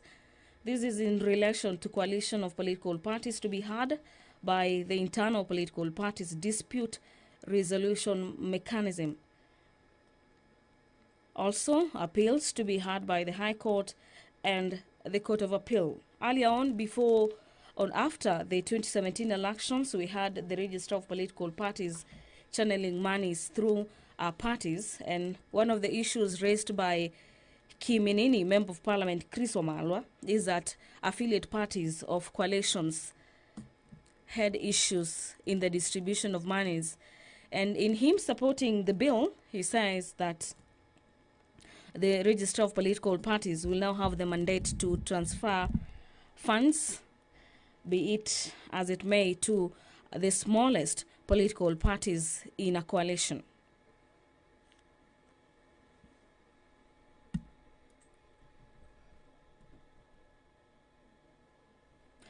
Section 24 of the bill provides for an amendment of Section 45. This is of the Political Parties Act to provide for the enlistment of a person as a member of a political party without a person's consent shall be an offense.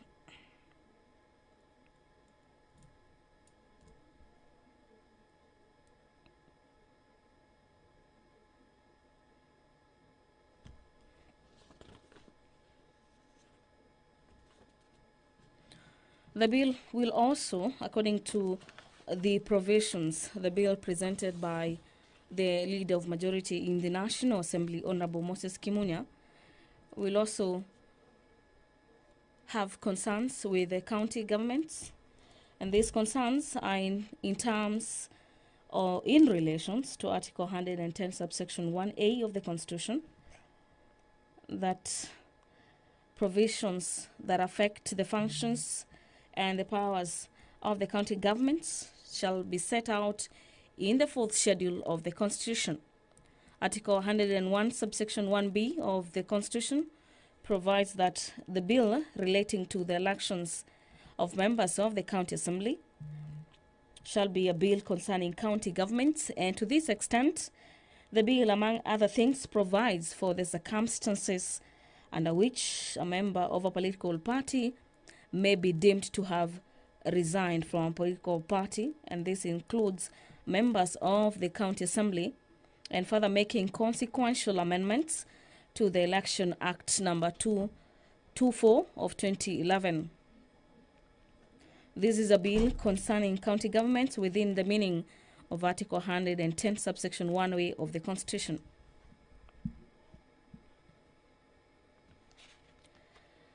In the current political scene in the country, we have witnessed members of a particular party, so to speak, promoting ideologies of a rival political parties, and that has necessitated some amendments to the Political Parties Amendment Act of 2021 to sort of curb that.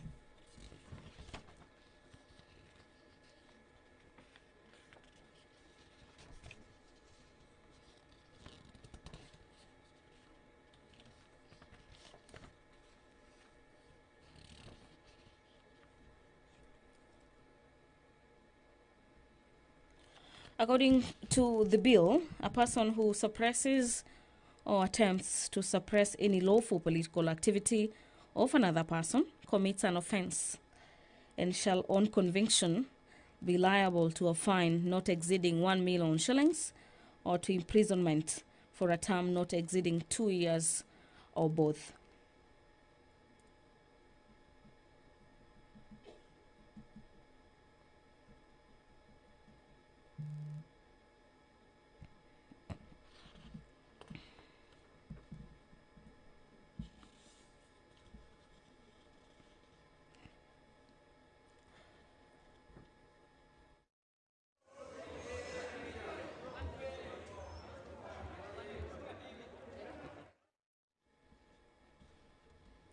Members of the National Assembly currently taking their place, and any minute from now, the mover of the motion may be taking his substantial position to reply on the matter before the Speaker puts the question, necessitating members to vote on the debate, conclusively moving to the second stage, where members are expected to debate on this particular bill before the committee moves to the Committee of the Whole and is passed by the House or rejected.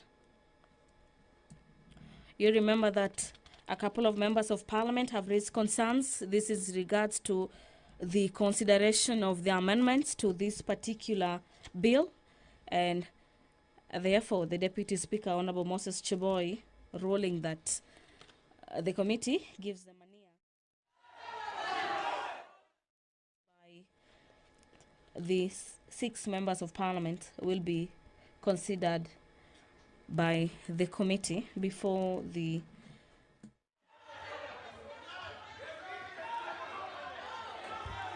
Thank you, Mr. Speaker. Thank you very much. Mr. Speaker, I rise on a point of order, Mr. Speaker. Mr. Speaker, based on your ruling, as we proceed, Mr. Speaker, as we proceed to have the mover to reply, I'm rising on a point of order.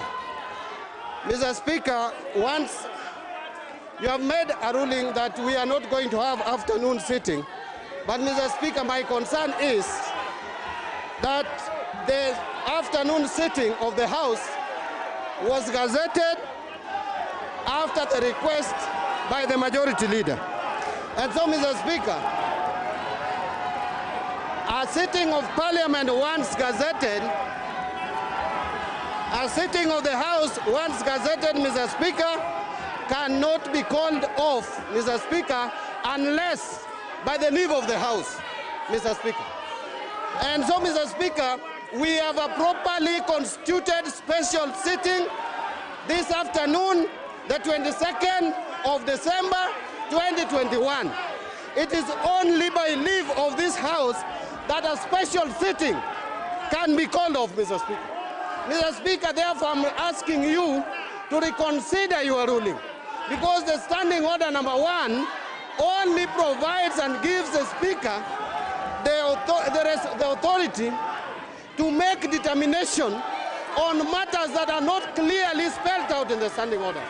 But, Mr. Speaker, on the issue of special sitting and having been gazetted, you cannot, Mr. Speaker, call off a sitting of the House unless with the leave of the House, Mr. Speaker. And so, Mr. Speaker, my request is that we have our sitting in the afternoon begin from 4 p.m. this afternoon, Mr. Speaker. We have to sit from 4 p.m. this afternoon, Mr. Speaker. 2 hours is enough for the committee to consider those amendments, Mr. Speaker. We have 2 hours from 2 p.m.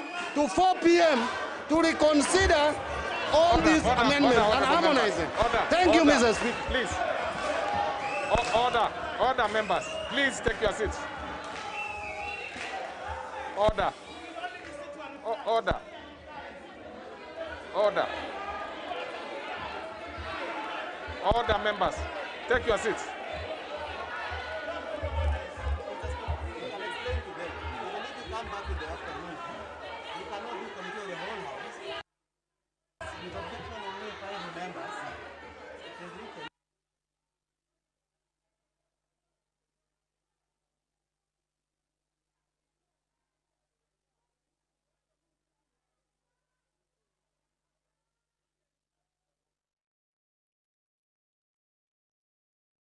Now, honorable members,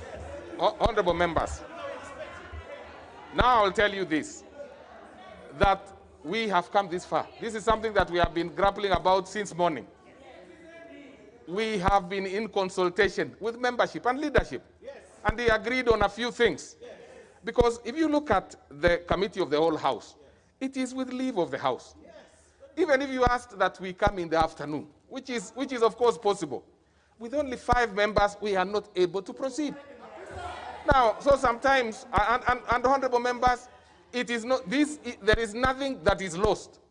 It is only that it is taken to another day, and where you have numbers, you will always have your way. And if I had made this decision alone, I think it would be something that I would be discussing differently.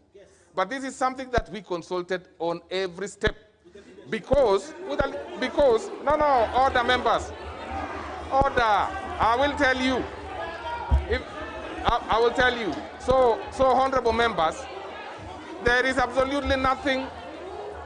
If you want us to make that attempt, for example, you will come in the afternoon and the results will be the same.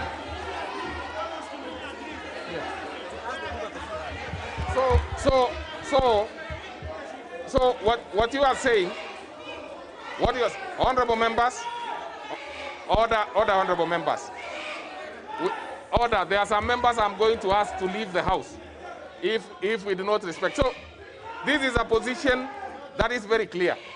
Maybe you need to look at your standing orders now. If it is that you want to come in the afternoon as a cosmetic exercise, that would be absolutely fine. But there will be nothing that we will achieve out of coming in the afternoon. This is extremely clear. And let me tell you, just to inform you, honorable members, it is the majority leader who asked the Speaker to call this sitting. So you keep consulting because the details are clear.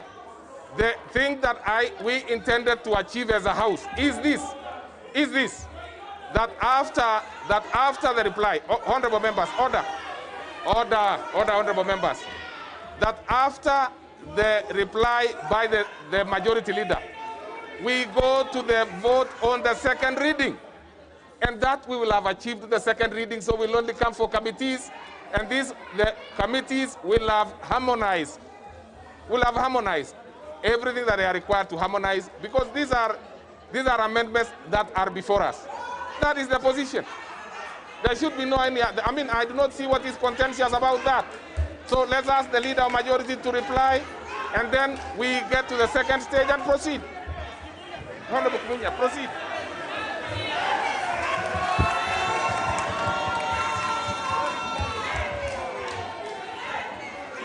Honorable Speaker,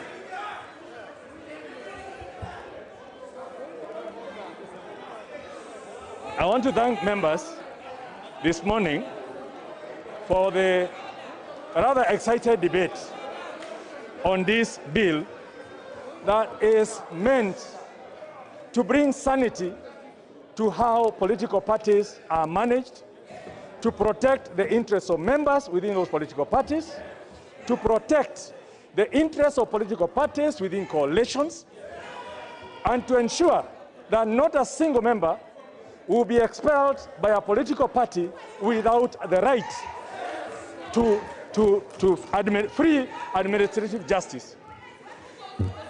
Honorable Speaker, members did ask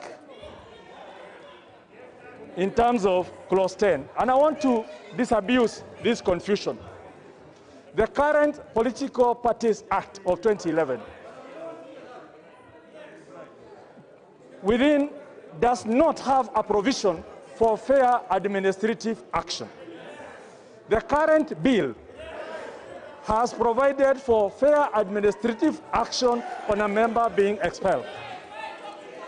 Honorable members, in terms of training of members by the Registrar of Political Parties, there is a proposal that has been made, and indeed, I do agree that perhaps we may not need the Registrar of Political Parties to do the training, and that may well be the subject of a training, of an amendment. A member did raise the issue of party register versus IBC register. And I want to confirm that what this bill intends to do is to cure the mischief where political parties do not have even a register and are relying on IBC to conduct their primaries. So only members who are in a political party will be eligible to take part in a primary for that political party. Honorable Speaker, in terms of the timing for the bill, I believe this is a time. It has taken us 10 years to revisit this bill. The courts have ruled that we need to define political parties, and that was in a case of the Political Parties Forum versus the Registered Political Parties in 2016. And hence, this bill cures that problem. So, by and large, this bill is good for each one of you, irrespective of your political differences right now.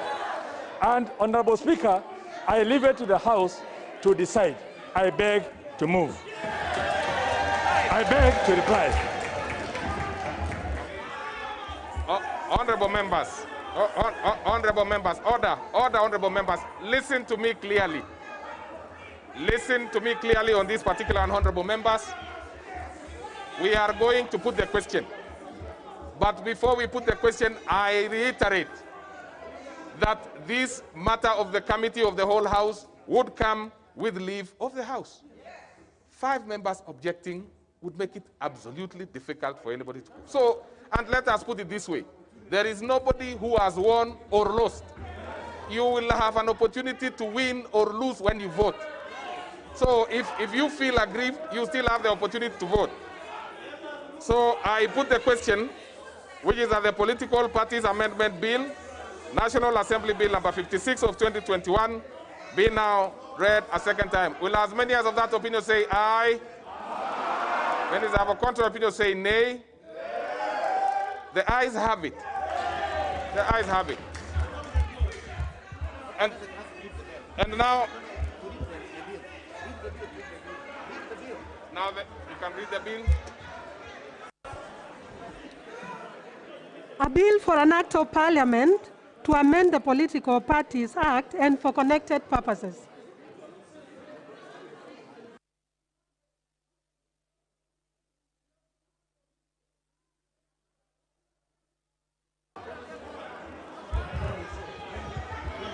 Order, honorable members. Time being 1:59 p.m. This House stands adjourned till Tuesday, 25th January 2022 at 2:30 p.m.